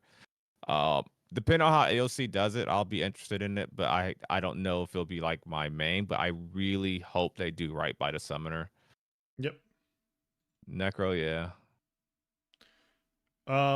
So Viral said you guys should post some of these threads in Discord too. Yeah, I'll from now on, when we go to a Reddit thread or an Ashes of Creation thread, I will start linking it in the Discord if you guys want to follow along at your computer or whatever. Solverin says Intrepid has a unique opportunity to make Summoner something unique instead of the same old. Yeah, I agree. I think Yes. I completely agree. I think people's optimism for Summoner is why so many people are excited for Summoner. Like Yes. they hear what we're hearing about the ideas that they have for it, and it's like, okay, let's see it. Let's see it. So, yep, I agree. That's gonna be a big that's a big task for them to tackle, man. I hope they get it right. Um E-Man, how you doing? Welcome on in. So, Pocket says I actually feel my opinion is exactly backwards of what others picked. Oh, did Pockets choose Fighter? Was Yep, he a he chose rogue? fighter. Or Yep, was he he a said rogue fighter's like number me? one. Viral says it's funny that people want to see Summoner since it's a Warlock in WoW, but Warlocks are one of the least played. Interesting. What's Warlock in Ashes? I want to say that's Summoner Mage, right, chat? Or is that Mage? No, that might be Mage Summoner. I want to say Warlock is Mage Summoner. It's one of the two, but I feel like it's Mage Summoner. Which one is it, chat? Lord of the Rings did Bard and Summoner Lore Master well. E-Man with the membership as well. Thank you so much. Twilight Burst Heal, please. Oh man. Yeah, that's gonna be the Necromancer, the Summoner Cleric. You're gonna have some pets doing some healing. Thank you so much for the channel membership. Baldur's Gate 3 Baldur's Gate did the Bard well also. I like that's going to be one of the main ones I talk about, and I know it's turn based, but the utility that the bard provides in Baldur's Gate 3 is going to be something that I hope that they apply to the bard in Ashes. So Okay, so before we get into this long one, which is the personal 2C one, um, since Solverin's here in chat, let's go ahead and bring up the one that I had from him. It's at the very top. It's a quick little image. We'll open that here. there should be only one barbershop. That one. Yeah. So this is an old one. I want to say this is like early December or something like that. Did they say what the next stream is going to be? Yes, this is the best, most important stream ever. Yes. It's the PvP showcase. It's the PvP showcase, Caleb. They're gonna do a caravan escort, and it's gonna get attacked, and we're gonna be able to finally see some PvP in the game. It's been a long time since. I mean, literally, I don't think we've really seen it technically since the Unreal Engine 5 upgrade for the most part. I'm excited to see how in depth they show us. I'm excited to see like how big of a scale that it is. Um, you guys didn't hear it from me, but maybe they'll be using some PI members inside of this stream, or maybe it's just gonna be small scale. But we'll see. Yeah, I'm curious about stealth as well. I hope stealth can be like a distance based thing as well too. But I hope the rogue has true stealth, like literally, maybe has some passive stealth. Like, okay, so let's say there's like a cloak ability where you Excuse can't me. be seen further than if you're further than 10 meters away, you can't be seen. And that's an ability that lasts 10 seconds or whatever. But I hope there's like a true stealth ability that has like a limited duration, like 3 seconds, so that you can sneak in and get that real rogue-esque gank, Yep. All right, so this is an older comment. This is a conversation we were having on Discord with Solvern. And we were talking about I think at the time, just a rough kind of backdrop. We were talking about like race change tokens, appearance change tokens, and like visuals in the game, et cetera, et cetera. And barbershops and MMOs. New World, for example, by the way, let me preface this to say New World has the worst MMO character creator that mankind has probably ever seen. I'm gonna just go ahead and say that. Anyways, not only that, you don't have a way to change your character's appearance afterwards. Can't change your Um, name either. can't change your name. It's just ugh. They just really phoned that part in. Anyways, and don't even get me started on how the female characters aren't even really like female characters. Anyway, never mind. Listen to Anyways, these going off. New World Andes just talking up New World so much. I know Just New World can crazy. never do no wrong. Gosh. So we were talking about barbershops, and instead of like selling like appearance change tokens in the cash shop or doing something like that, what if there's a way in game to change your character's appearance, right? Now, this is something that's not like crazy and unheard of in games. It's been done before. But let me do you one better. What if the barbershop was only one per server, like Solverin's saying here? Like, what if it was this limited commodity of the game? What if and I responded here, as you can see, saying I like the idea, or only available to citizens of a stage 5 or 6 node. What if only what if you had to be a citizen of a node to access this barbershop? What if it only could be like a stage 5 or stage 6 node? Like, you got to be a member of one of these high tier nodes. This incentivizes you to try to help your node advance. This inspires you to knock down the stage 6 node so that yours can advance to stage 6, right? It inspires the conflict. You could go a step further with this and just literally make it one per server. Maybe that'll be doing too much, but I think maybe making it a stage 6 node, maybe of a specific type. I don't know which node type it'll go to. I don't know, divine or whatever. But I think the simplest way is to make it a stage 5 or stage 6 node. That way, if you chose the wrong hairstyle on your character at during character creator, and you're some citizen of a stage 2 or a village node, right? Like, you're gonna need to make some moves if you ever want to see that barbershop again. And this encourages sieges, which I think is really good for the game. I think the more I mean, not that I mean, Ashes has it covered. Don't get me wrong, but I think the more ways that you can encourage players for node sieges and keep that activity going throughout the world is the better. What do you guys think? Fox Uh, says only level 6 node can access the fade variants. I'm weak. HD over here says haircut monopoly. Gonna be paying $100 for a lineup. Yes. Oh man, I like the idea of rarity, and maybe not stage 5 to 6, maybe like stage 4 and on. So there's only like 4 on the server or something like that, or 10. It's harder to get Yeah. to, but yeah, I think 3 to 4 would be fine. I love that idea. I think that idea is great. So That'd be cool. Just little random conveniences locked behind node level. I'd be for it. I'd be for it, really. ID says, I don't know if my PC can hold the graphic improvement like in ESO. Have you tried? I was actually talking to someone about this earlier. Don't use ESO to measure your PC's performance. The game just doesn't work well. yeah. But if you mean in general, yeah, I'm unsure. I'm sure they'll release their minimal spec soon, though. Or even tokens like New World, yeah. Oh yeah, that'd be a cool little thing. Like you randomly get appearance change tokens in the world, like a little RNG chance. Yeah, I can see that. But yeah, I just wanted to bring attention to that one before we got into this Reddit post. Um, do you want to do that one, or do you want to do the one? Because I feel like we've done ones that I put. I want to make sure we get one of yours, and I seen that you found a good forum post there. Maybe Yeah. we go for that one, and we could save the other one for next week. Okay, that sounds good to me. The rise and fall of MMOs. Yeah, it Oh my gosh, the member name and picture has me cracking up already. so it's not so much the overall like discussion here. I thought this would generate discussion among the community. So Hmm. basically this person says, "Hey, like what would you add to the list that brought you into an MMO, or what deterred you from an MMO?" And I think I speak for both of us here when I say I'd love to hear from the voices of Verra on your thoughts of what is your best experience with an MMO, what brought you in, what kept you playing, and then what inevitably led you to potentially leave that MMO.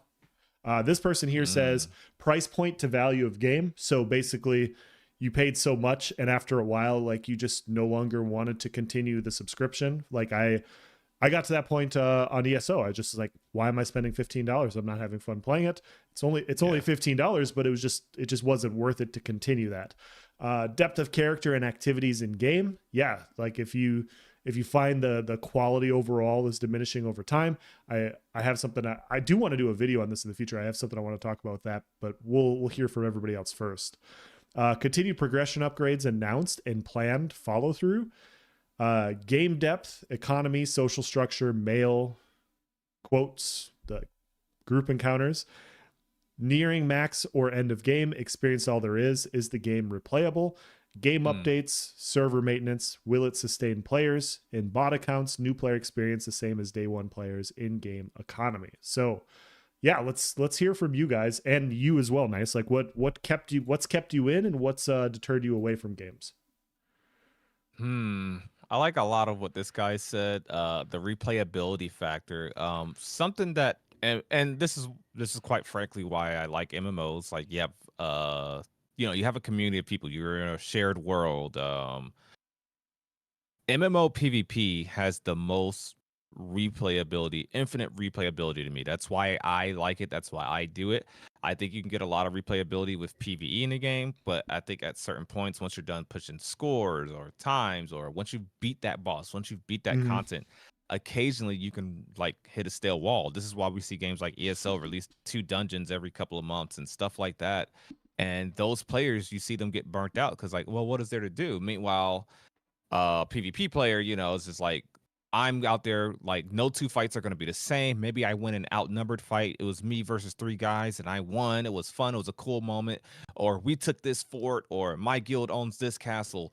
Stuff like that. It adds replayability. So replayability is a big factor, something that can draw me to a game, something that can make me dislike a game. Um, and at the same time, attract me to a game is the development team. I will say this, and this is not something I never thought I'd care about in the game, but a development team actually matters with an MMO. 100%. Um, when you play when you played Hogwarts Legacy or Fallout, you didn't really well, okay, Fallout's Bethesda, so maybe you cared, but you didn't really care what that game studio's beliefs were. You didn't care about what they did afterwards. As long as they gave you a good product, kept the bugs out, you were fine with it. With the MMO, it matters so much. Their track record matters so much. Intrepid per se doesn't have a track record.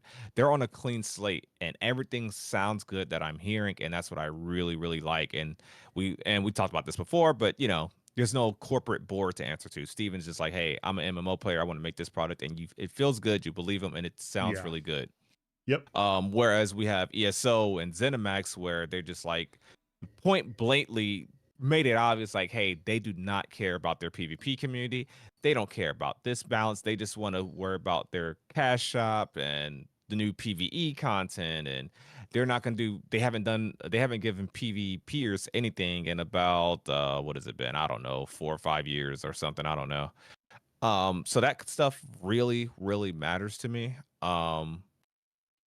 Other than that, it's probably build customization that will draw me to a game. Like, can I do something different? Can I theory craft? We talked about this earlier. We talked about it before, but like how the artifacts being brought to New World gave us that fun factor again. Yes. Like, oh, I can do something different. I can play a different style. I can play a different way. Build diversity and theory craft is very high up there on my list.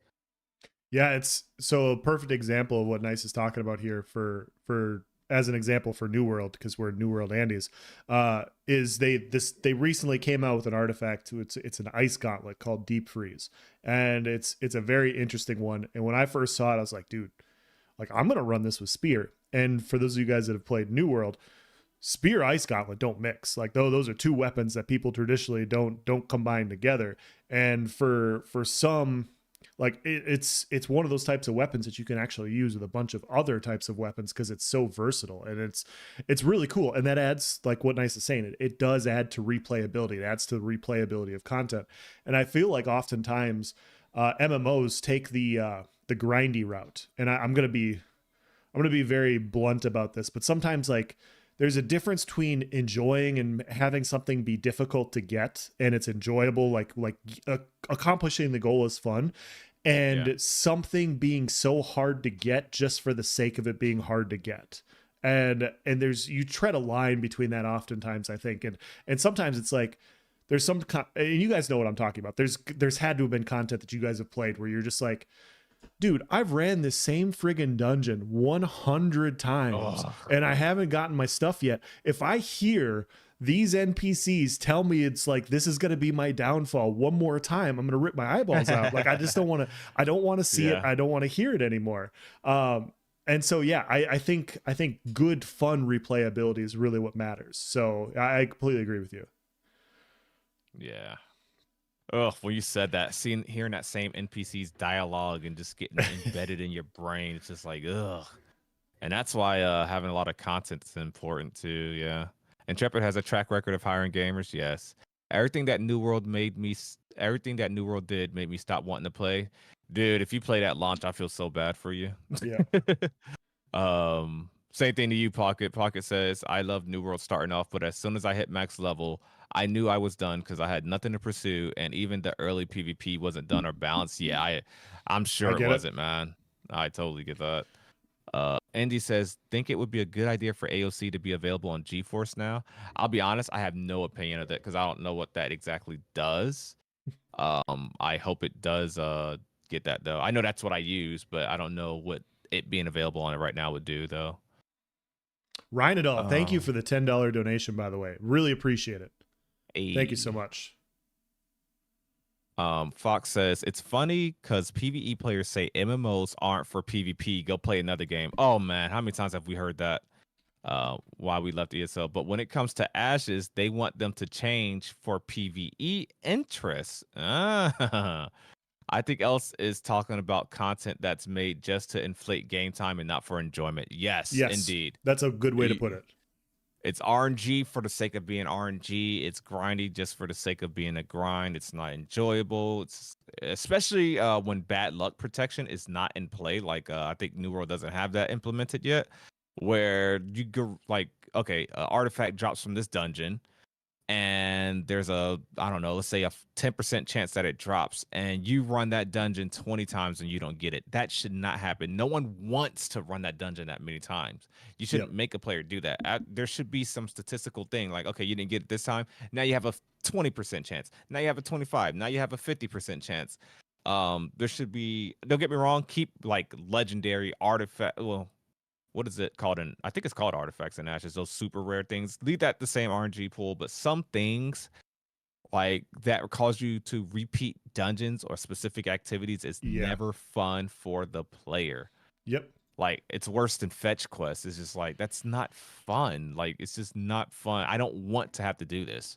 I had a video I did like a month ago now. I can't remember what video it was, but I had a few people comment and they're like, all these new gen players playing in these new MMOs, they don't understand what the grind is like. Sometimes I would grind 30 to 40 hours for a weapon, and that's how you like that's part of playing a game. And I'm like, "No, you play a game to have fun."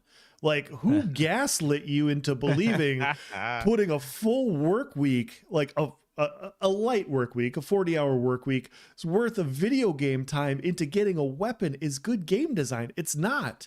I'm sorry, it's not. And I will fight this tooth and nail because it's BS. It's BS that people have been convinced that, hey, we're gonna put 0.005% drop chance on this item, and you're gonna have to grind it for the next 2 months, and then that'll give us time to introduce a new dungeon that will have the same drop rate, and we'll just keep you grinding in the same shit to where you'll never want to play it again when you're done. That sounds awful. You know what the secret to making the player happy with RNG and grinding? You put that grind in a gameplay loop that they would already be doing anyway. So to kind of tie this back into something recent that I witnessed is New World introduced artifacts. We spoke about these earlier. They were like game-changing weapons that could change the way you build, change the way you play, have different special effects.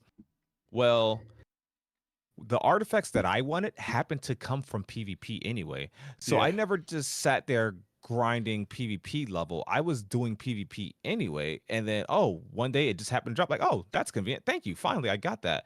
I wasn't just sitting there like, gosh, I got to do this PvP to get this weapon or whatever. It felt natural because it came in my core gameplay loop. 100%. That feels really good. I remember when our buddy Kirkhoff came back to New World and he wanted the great sword, and he's like, "Man, I gotta do PvP to like." I'm sorry, ain't that what you do? Ain't that what you were coming to play anyway? Why are you complaining? Like this is good. The last game that we played, we had to go farm a dungeon and fill up a sticker book and still succumb to RNG. Like I love when I can keep my core gameplay loop and still be technically grinding for what I want. And I think when games do that, that's like the best way of doing it. Don't make this. I'm sure you got to have some things that drop from this specific dungeon. I get it. I totally get it. But when things just have a RNG chance to drop in general, or with the thing that you would naturally do, or just from gaining XP, or whatever the case may be, it makes the players so happy. And I could say this vice versa. There was artifacts available specifically from doing PvP. Guess who didn't like that? PvEers. The PvEers. Yep. And those players were complaining. They were complaining. They'll flag for PvP, get killed open world, and complain because, well, I don't know why, because they're flagged. They should understand the consequences, but they would complain because they didn't want to have to do that. They didn't want to have to flag. They didn't want to participate in PvP, which, I mean, hey, that's their mindset. That's their perspective. Just like how I don't want to farm a dungeon all day. So I think when a game can somehow incorporate what you would naturally do, the activity that you want to do, at least as an option. Maybe it's more efficient to just grind it in this dungeon, but from PvP it's only an X amount of chance when you level up in your PvP rank. That's fine too, but just make it at least possible. I think that's the real way to like keeping your player base happy. Yeah, a good example I think of a grind done well in games that we've played that I think our community's played is when Maelstrom Arena first came out. It was extremely grindy, but I had fun with that for months. Like it was a challenge. It was a challenging thing to do. I ran it a lot. I ran it hundreds of times. I had a good time doing it because it was actually enjoyable content. And it was okay. It was okay that the drop rate was low. It was okay that it took a while to get these things. It was okay that it took me 10 months to get a weapon that got nerfed immediately after I got it. Like all these things were fine, but like I had so much fun doing the content because I was playing on different classes. I was figuring out different things, and that was enjoyable, repeatable content. I would say New World's expeditions overall are pretty fun. I think that I think they're a lot of fun. I would just contend that the drop rate for those artifacts on some of them might be a little too low. And like you just grind it, like the grind is a little bit too annoying on some of them, in my opinion. So Oh yeah. Yeah, we heard those stories of someone doing 35 runs in 1 week and still not getting what they were yeah. doing the runs for. That's sad. It's actually shouldn't be possible. Thanks for That stopping should have in, been Ryan, something all. to foresight. You have a good night. Like something should have foreseen. Yeah, I completely agree. Like I feel like if you did your 35 runs in a week, you should have an achievement that says, hey, like you did these, you were Yeah. unlocked the artifact. Because 35 hours in a week or 35 runs in a week, that's what, depending on some of them, they're like 40 minutes long. Oh yeah. No matter how good you are, and like let's say 15 minutes with a professional group, 15-minute run, and then 35 runs, like, and in theory they were longer than 15 minutes. Yeah. Vale says, I'd rather the drop rate increase via speed run or an undying run. Oh, now that's an interesting take. I like that. That's something I hadn't considered. Let the RNG increase based on how good you do or certain accomplishments. I love that. Like Yes. I've seen games like reward you more like let's say New World, the higher your mutation, the higher the gear score that's going to drop. But like start rewarding players like, okay, there's a 10% chance this specific weapon that you're grinding for drops. But if none of you guys died, like you have like a scorecard or whatever that's tracked in, none of you guys died, well, that's another 5% bonus right there. Oh, you did this in under 20 minutes? There's another 5% bonus. I love that concept. And more games should do that. Like, don't just, give me RNG because, we're at the end of the dungeon. I cleared it. Reward me for how I did that dungeon. Yes. And I mean, this is probably a stretch, but maybe I did it with like, especially because we know like the dungeons might be Zergy on Ashes. Maybe if there was only 5 people in that whole dungeon and we cleared it, or at that only 5 different people touched that final boss, like, and usually there's like 15 people like Zerg in that dungeon. Maybe you factor that in too. I don't know. Yeah. Less people in the drop pool. Maybe the percentages for better items are higher. I don't know. Little ways to reward the player like that are freaking awesome. I think the best part about what Ashes of Creation is doing is the best gear will not be behind these dungeons and expeditions or whatever, like the delves that you dive into. I think that's fantastic because you're not incentivizing repeating the same content for the best gear. You get the best gear through progressing or having somebody else progress through the artisan process, doing a gameplay loop that they want to do to get you the gear that you want, and so that you can continue to do the game loop that you want to do. And I think that's fantastic. And I think that's like what you were talking about with New World. I think it is a viable complaint that PvE only players, like, I got to do 100 PvP tracks in order to get the cooldown, the medium armor cooldown chest, the nimble coat.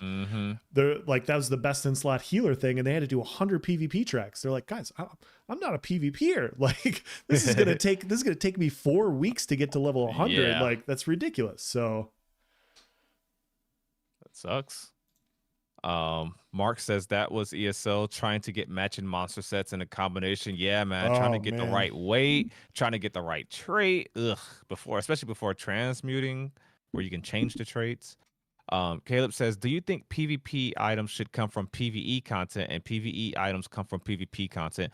I think that's a way to make your your player base diverse, and you make people get out their comfort zone, and it helps the population. So, say PvP doesn't have a high population, now you got those PvEers in there, kind of inflating the numbers, which is always cool.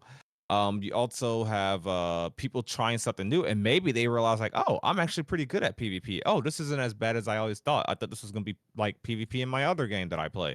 Yep. And they realize they like it, and like, oh, it's not too bad. I don't think it's a good thing. I think there's better ways to go about it. But if you're looking at Ashes as a PvX game and looking at it holistically, I I'm on the fence with it. I'd rather players, like I said earlier, I'd rather players have to do the content that they want to do to get what they want. But I do see the advantages, especially from a company's or developer standpoint, on locking stuff for the opposite behind the opposite's preferred activity, if that makes sense. Yeah, I can see both. I think the best answer is honestly what Ashes is doing, where they're like they're going to incentivize your gameplay loops. Hopefully, like that's what it looks like to me. Yeah. But then I will say I do like what ESO does with their monthly or bi-monthly events, like their crafting event, their PvP event, their mid-year mayhem or their Imperial Yeah. City event and stuff like that, where it's like, hey, we know that you don't craft, but we're going to have really fun. Like when you craft, you're going to get potentially new armor, new gear sets. You're going to get a lot of materials. You're going to get this, and this, and you're going to get a bunch of like, if sometimes like the loot drop stuff is pretty valuable in PvP, like alliance points means gear, means money, means gold, like, Yes. and those sorts of things. And so it's a way to say like, hey, we know you like your gameplay loop. Your gameplay loop is fine. You can continue to play your gameplay loop, but here's some incentive to try a gameplay loop you might not normally like and see if you actually enjoy it. And I think that's the perfect route to go about doing it. Yes. Here, let's see. Yeah, metal based. That's what I was trying to say earlier, Fox. Metal based rewards. I really like that idea. Indy says, I would rather have a hard fight that takes time and deaths to get the loot rather than an easier fight that I have to repeat many times to get the loot. Yes, nothing's more annoying than an easy grind. Am I right? I know that might sound crazy when you first like hear it out loud, but like I'd rather the grind at least I can't like zone out. Like you ever do something like you got to kill. Bro, I remember for the marking ring on ESO, it's an artifact. No, what are they called in that game? Mythics. Yeah. It was a mythic ring, and to get this, I had to kill rats. What was it? Is it like oh yeah, you had to kill rats. Yeah. And I had to find an area where the rats are. And it was RNG. It didn't say. Now I wouldn't mind if it said kill 50 rats and you got enough materials for this mythic. No, you had to kill rats for an RNG chance at getting this lead. Yeah. And so I ended. Now some people are probably going to kill 3 rats, right? And then they're going to go about their day like, oh, that was easy. I sat there killing rats for an hour and a half. And there's only so many rats because it had to be rats in a specific zone, by the way. Yeah. And I sat there killing these rats. I knew their spawn time. I didn't even have a timer on my phone. I just knew when that's how freaking mind numbing. And you put on music and you're just like, all right, gotta light attack this rat and hope I'm the one someone doesn't light attack it before me so I can get credit for it. And it's so stupid. Like, why is that fun? What game designer was sitting in the studio said, you know how we should make them upgrade mythics? Killing rats. Oh, how many? No. That's the thing. There's not a certain amount. Just 5% chance if you kill a rat, you get this. Like, who thought that was rewarding and fun for the player? Like, how lazy of game design is that for someone to have an RNG chance of killing a freaking rat? Oh, it was so bad. Like if you there's resources that showed how many rats existed in this area too, by the way, chat. There's like maybe 50 different rat drops or 30 or whatever. But you have to remember the first day that these mythics came out, everybody was trying to get these mythics. I spent 2 hours trying to farm rats because there's a spot that dropped 3 of them and I had my bow up and I was literally just trying to shoot these 3 before anybody else came by. Yep. And I spent 2 hours there farming them. And then after a while, I was like, "Is this worth it to farm it?" And so then I crunched some numbers, and I came to the conclusion that market actually wasn't good for what I was going to run. And I'm like, "Okay, well, it's just wasted 2 hours like trying to farm an item I'm never going to run." And, Yeah. and it was so annoying. And Matt Hatton here brought up the one that I was going to bring up. Do you remember the Oaken Soul lead where you the had to open chest? the Yeah. lockbox? Oh my god, man. So chat. Dark times. They had a lockbox. There was 2 lockboxes available in a specific zone that you had to open in order to get this specific lead. It was an RNG chance for a lead. But the thing is only you could open the lockbox. So there would be 20 to 30 people stacked around the lockbox, spamming the unlock button, hoping that when it refreshes, you're the person that gets in there to where you could unlock it to have a chance for this drop. And the spawn rate was what, like 10 minutes or something like that? Oh, yeah. So, I think it was 10 minutes. So every 10 minutes, one person had a chance at getting this freaking lead, and people were there for hours and days, and it was awful. It was terrible stuff. So I had a video on my channel like of people like on console, like they made you get in line. Like players would report you if you didn't get in line, because instead of everyone standing over the lockbox and just spamming and hoping they're the one, on console they tried to be organized and they would report people. Like you say, no, you're gonna take turns at RNG, because it wasn't like you get the lockbox chat and then you got your lead. There was one lockbox spawn essentially. I think there was like technically 2 or 3, and you just had a chance, a RNG chance, and it spawned, like El said, every 10 minutes. And yeah, that was just for a potential chance. People were like literally in line, and there would be like 10 people in line, so 100 minutes essentially before you even get a chance at it. Like it was actually just the dumbest concept. That's another one. That's probably worse than the rats one, to be fair. It probably is worse than the rats one. they were both bad. They were both awful, but yeah, I would say the lockbox one was worse. Somebody brought up E-Man brought up Death Dealer's feat. Like you had to do the whole Dragon Star arenas. Yeah. For those of you that don't know ESO, for an RNG chance at this lead, you had to do this old content, this old like arena content, and it's long. No matter how good you are, it's long, just simply because of the dialogue, the time in between rounds, et cetera, et cetera. It was just a horrible idea. But yeah, talk about boring content that you had to farm. The DSA one took me 2 weeks to get that lead. 2 weeks of farming that shit. It was so bad. Sad story here. I remember Zilla had to farm it. He got it on his 45th run. They counted. He streamed all of it, by the way. Like that was his stream content for about 2 weeks. Is trying to get that Death Dealer's feet lead. So doing that whole thing, he did it 45 times. You want to hear it? I still feel bad to this day. He messaged me for help, and I was like, yeah, I'll come help you. Mind you, at the time, I didn't want Death Dealer's feet. I didn't care about it. I never even really looked into it. I was like, I ain't doing that. But I helped him farm it. The very first try, I helped him clear it. I got the lead. Nice. Very first try. And this man spent 2 weeks of his life trying to get this lead, grinding for it. And I just walked by like, oh yeah, I'll help you with that. Okay, cool. I got the lead. Like, how was that okay? Yeah. That's pretty bad. That is just mean, man. I purposely waited a month for Oakensell. Yeah, HD. I hopped on in the morning. So I would wake up and I would just randomly go over there, and occasionally there'd only be 2 or 3 people there in the morning. And I got very lucky with lockboxes doing it that way. Once we got to like primetime hours, I stopped hopping on. I wasn't going to go in there and deal with it. Yeah. Samson says, I like the idea of ultra rare items like 1 in a million, 1 in 100,000 shiny. Yeah, like Pokemon hard to find. I like that. I think you need a good mix of both. Certain quality of life things I think should just be like smart RNG.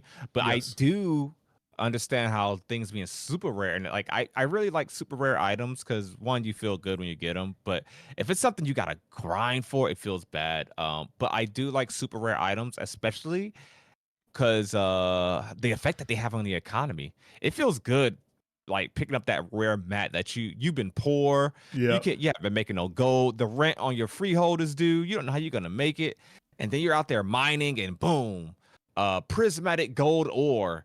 And you're like, yes, I know this is going for like 10K on the traders. I can go buy this. I can afford this. I can pay my crafter and tip them.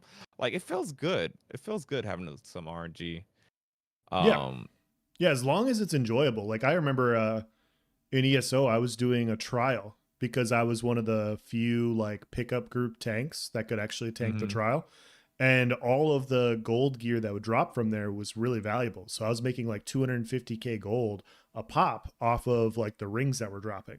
And so it Oh, was incentivizing. Not only was it fun because it was tougher content for tanks, uh, yeah.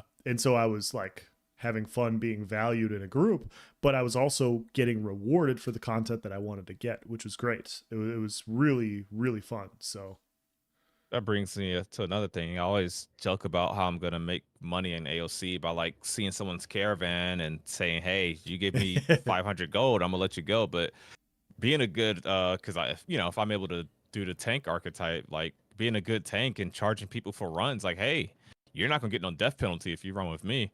Like just charging people for obviously not gatekeeping or excluding nobody, like saying, "Oh, I'm only gonna play with you if you pay me." But if paying you for someone's your not time. as yeah, like if someone's not as good and we have a good comp group, like, oh yeah, we'll give you a carry. Come on, you know, Yep. throw us some gold or whatever.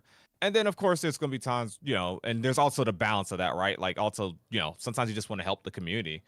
But yeah, I think that'd be a good way to make some gold as well. Just like in any other game, people that aren't capable of doing certain content, paying for carries, which I mean, that's a whole nother rabbit hole. I know people feel indifferent about carries and whatnot, but yeah.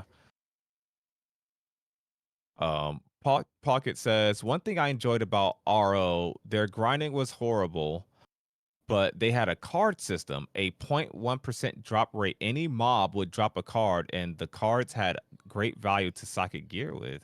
Wait, what's RO? RuneScape Online? No, no, no, no. I don't know what Something that is. online. The O has to be online. It's gotta be no RuneScape Online. I never heard no one say that, so that can't be what it stands for. Huh. Yeah, they were killing the rats too. You just put your AoE over the rat spawn so you'll always get credit for it. It was just really stuff like, yeah. You still haven't gotten that Master Inferno? Damn. Yeah, it's interesting because you look at some stuff like Ragnarok Online. Okay. oh, okay. I never heard of that one. Like you hear the complaints from the World of Warcraft community about bot accounts and how that Mm-hmm. ruins the in-game economy. And in-game economy, I look at it like when I think of things, I think of like resources that I have in my craft bag or in my inventory that are now pointless and I have to go through and delete. Like you don't want to have stuff that it's not worth holding. And so Yeah. and the minute you start getting to that point, it's like, yeah, maybe the economy is a little out of whack. Like, why does this exist anymore in the game? Why is one of my side quests deleting shit from my inventory nonstop? Like, Mm-hmm. uh, and yeah, I thought this guy's thing would bring up a lot of conversation. So yeah, I don't know. It's cool because like all these things that he brought up, I agreed with, and I feel like Steven and Intrepid have answered like all of them. Like, hey, we have not that they're going to solve it or anything like that. Yeah, It's yeah. we have an idea in place to try and curb this or prevent this from happening, which is Yes. great to hear. And So, that's very important that they at least are aware of it and acknowledge it already even before release, indeed. yep. And this has been a fun one. We do have one more article planned, but it's probably gonna be a long one. I guess we could save it for next week. This month, like we discussed earlier, is the PvP showcase. You guys all know, if you've been one of the voices of Verra, you guys know that we are we're PvPers. I mean, we obviously do PvE, enjoy PvE, but obviously when we approach things, or when we do content, it's typically PvP, of course. So this PvP showcase will be a big one. I know a lot of you, I know some of you have already told me, like, you guys are looking forward to our feedback from this upcoming PvP showcase. We were joking last stream, talking about like how we're gonna get like the John Madden thing or the NFL thing where we can circle things and like go through and break that down. I think I'll figure out what we got to download to do that. I, I think I that'll be fun. I'm gonna look at that this week because yeah, I think that's something we should definitely do. So I think that'd be a good fun tool for me to have just from streaming in general. Anyway, that'd be really fun. yeah, And the best part about this content is this is a group based game. This game, it revolves around group based combat, and we're going to see like the only other one I think we've seen is Tumok, right? Like where we had a big group fight. Yeah. And so this is so whether you're a PvE or PvP player, you can apply the combat you're going to see to your favorite type of content. So yes, this is a PvP caravan showcase where they're going to show combat, but this combat of different types of archetypes intertwining and working together to fight another group, you can apply that to anything. And I think that's going to be the fun part, to see how all these different archetypes are going to mesh and work together. So yes. I super jumped the gun, but I did my expectations for this PvP showcase like way back in December. And I'm gonna be, like I said, I'm gonna be analyzing a lot. I'm gonna not be over analytical, at least not without fair criticism, as far as like, oh, time to kill is too high. Because I mean, come on, it's a work in progress. Yeah. This stuff is not final. The mage may hit too hard. The ranger may be too squishy, or doing too much DPS. The tank's unkillable. We don't need to analyze a pre-alpha build, but that doesn't mean we still shouldn't analyze and try to like look for sneak peeks, or like at least try to understand what their combat logic is. Does it look fun to play? Do we get to see the ranger CC break actually in play? Is the tank CC break actually in play? What new tank skills are they going to show that we didn't see during the tank showcase? Because I know last time they showed the tank's UI, I want to. Anytime they showed it recently, I think we've seen some new skills, stuff like. There's gonna be so much to break down, man. It's gonna be so fun, and like we've said, I wonder if it's gonna be large scale, small scale. I think if you go too large scale, I think large scale would be epic, but I think if you go too large scale, then we don't get a chance to provide much feedback because there's so much going on. And they say they've toned down the mages spells, but if there's like 3 mages on the screen, good luck trying to find something to analyze. So I hope they give like a duel, right? And like, okay, here's how this damage works, here's how CC break works. This is this status effect. You can tell that, little 1v1. Like, so with the archetype showcases, they go over the skills and then they go in a combat scenario. They go fight some random mobs. I hope they do like a duel scenario and then go into that caravan raid. I think that would be something really good for them to do. Yeah, the things I'm going to be looking at, and yeah, we'll probably analyze. We'll probably analyze this live stream quite a few times if we're being completely honest with ourselves. But the main things I'm going to be looking at is movement or lack thereof of the archetypes. Like how does combat flow? Because there's points in time in different games that I've played where movement is non-existent, and a lack of movement makes things unfun to just be stuck in place. Like you want mobile, agile combat. You want something to be fluid. You want something to be interactive. So that's the first thing I'm looking at. The second one, like Nice said, CC breaking, stuff like that. The third thing, combinations. I want to see class archetype skills and combinations to apply dish and deal out damage, to apply defensively, to put group buffs out. Those are the things synergies, how they're going to coordinate with other archetypes, all these sorts of things, and working together in order to potentially wipe the other group. And I want to see how those things interact. And I like Nice said, I don't care. I don't care if there's a cleric out there one-shotting everything. That's not the point. Like, I hope that they're not one-shotting, because I don't care if time to kill is too high or too low. All I want to see is how are these things working together and coordinating, because all that balance stuff will come way, way later. So yes.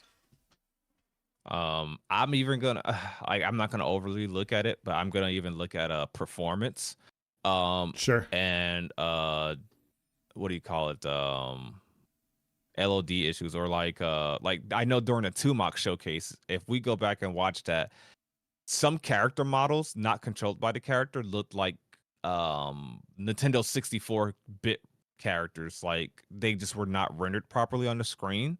Which that was just an issue that stream, right? But I want to see, like, with a bunch of people on the screen, because this will be the first time we saw a multiple amount of people on screen in a while. Like, how's the current engine handling that? Which I expect good stuff. Also, don't forget, this might be where they show the land to water caravan transition as well. Assumingly they would have had that worked out by now. So that'll be something else fun to look at. I'll go ahead and say it, chat. So how we see the Ranger showcase here in the background. I think this PvP showcase, y'all get ready because I'm gonna have it looped for the rest of the year till Alpha 2. 'Cause even if there's another showcase afterwards, usually I try to keep the most recent showcase here for you guys, but I ain't gonna lie, if the PvP showcase is how great I think it's gonna be, that's gonna be the background footage, of course. I'm excited. I am really excited that we're fine. And like I said, I did not expect for us to get it this soon. I'm really happy. It's gonna be a big determining factor. If I refund my Alpha 2 key, if this is a good show, I'm playing. There's no refunds. I'm committed. Yeah. No, I hear you, and I completely agree. I think this is going to be one of the. I think because it's a PvP showcase, they're going to go in depth on the combat, and that combat applies to everybody. Like I think Yes. and that's why like we're so excited about it is because this is something that we all get to see, and I think that there is a non-zero chance that we are going to see some archetypes that they have not shown up to like level 25 or level 30. I think that there is a small chance we're going to see rogue and fighter out there. And that's going to be fun to pick apart to see what they're doing. So Yes. That's a good tangent point because Mark earlier he asked, "What do you think the next class reveal will be? Bard, rogue, fighter?" I think all the evidence points towards fighter showcase. That's the one they would have the most ready at this point. They talked about the momentum mechanic, and it just keeps getting brought up. Plus, it's an archetype we've seen since technically since the melee weapon showcase. yep. So it's definitely, I would imagine it's a lot more fulfilled than a rogue, which we haven't seen anything on, or a bard, and obviously more than a summoner. So I'm pretty sure the next showcase will be the fighter showcase. I'm kind of with Else. I wouldn't be surprised, and it would be just great marketing. Although you can look at it as like it could be distracting and take too much of the feedback, but it'd just be great marketing and get the community so hype even if you don't show that character's POV, right? Even if you don't switch to him or go over the skills or anything, if just put a little Easter egg in the background, like just put a Yes. rogue on the battlefield somewhere. Just someone's controlling a rogue. You see how they started using the ranger more as we got closer to the ranger showcase. Even during like the artisan stream, the one before that, whichever one that was, I can't remember. Yep. They just started using it more, even if they didn't show the skills to go over it. So I wouldn't be surprised if they did a rogue, like just chilling in the background, maybe gank Steven. I think that would be a really good idea, but we know how they feel about, something distracting from the showcase. But I think just a little touch, just a little Easter egg in the background of a rogue would be pretty phenomenal.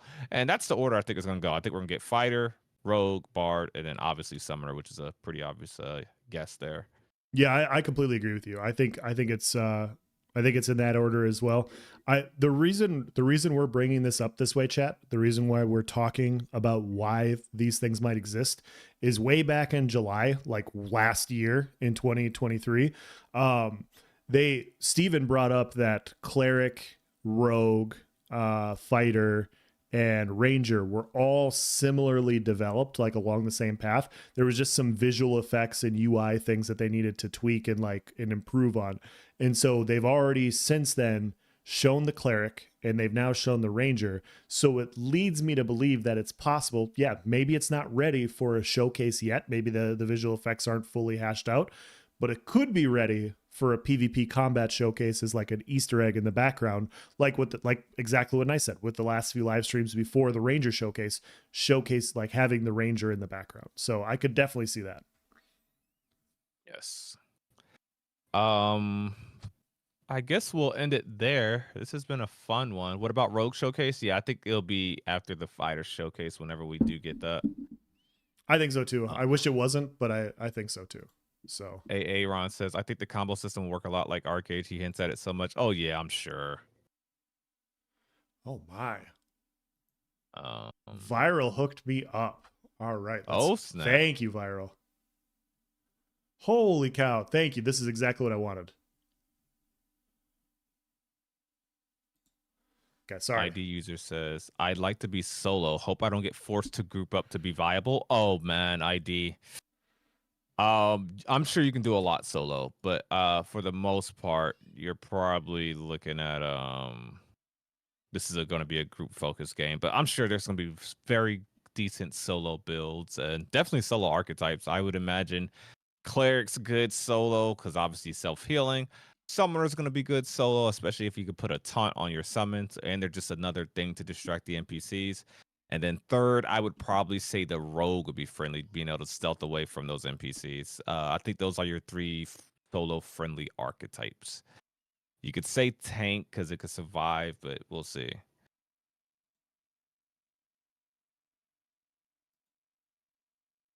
But that's gonna be it for us today. I don't think anyone's streaming Ashes, is there? I don't know how many people we have viewing on Twitch. Let me take a peek. I know Vladis normally ends earlier. Actually, Vladis is streaming right now. He is. Okay. Okay. Well, let's double rate him. Yeah, let's Gang up on him. I was gonna say a way worse word. I was too. I'm glad we have the same mind. Let's run a raid train on him. Yeah, well, we're gonna raid train Vladis, guys. Vladis is we've had him on live stream before. He's a really fun guy to talk to. Does a lot of live streams, so you guys should go say hi for all of us. Yes. Here, let me I think I gotta do it from my phone. I suck at doing it from the computer. I do it from the stream manager, or you can do the /raid. Yep, that's what I'm doing. Yep. All right, so we're gonna raid. I don't know how many people we have on Twitch, but we'll raid over there. I wish I could bring my YouTube people to him, or if he dual streamed. But oh yeah, I'm gonna link. Yeah, that's a good idea. I'm gonna link Vladis's channel also in chat if you guys want. If you guys on YouTube want to go watch, feel free. Yeah. Do you want me to send it over for you too? Nice. Yes. Yes. Okay.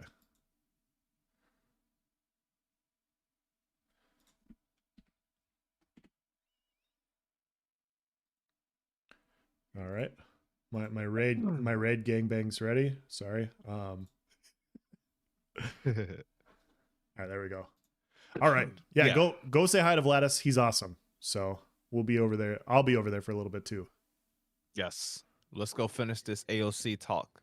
It'll mean a lot, you guys. We're gonna raid over to Vladis, so we're gonna continue to stream there with him. All right, guys. Take care. Have a good one. All right. Thank you guys so much, and peace.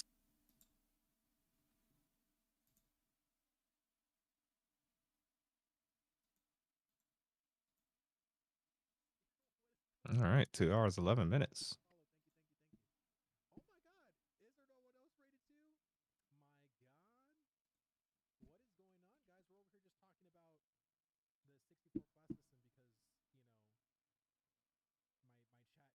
Let that up on me, so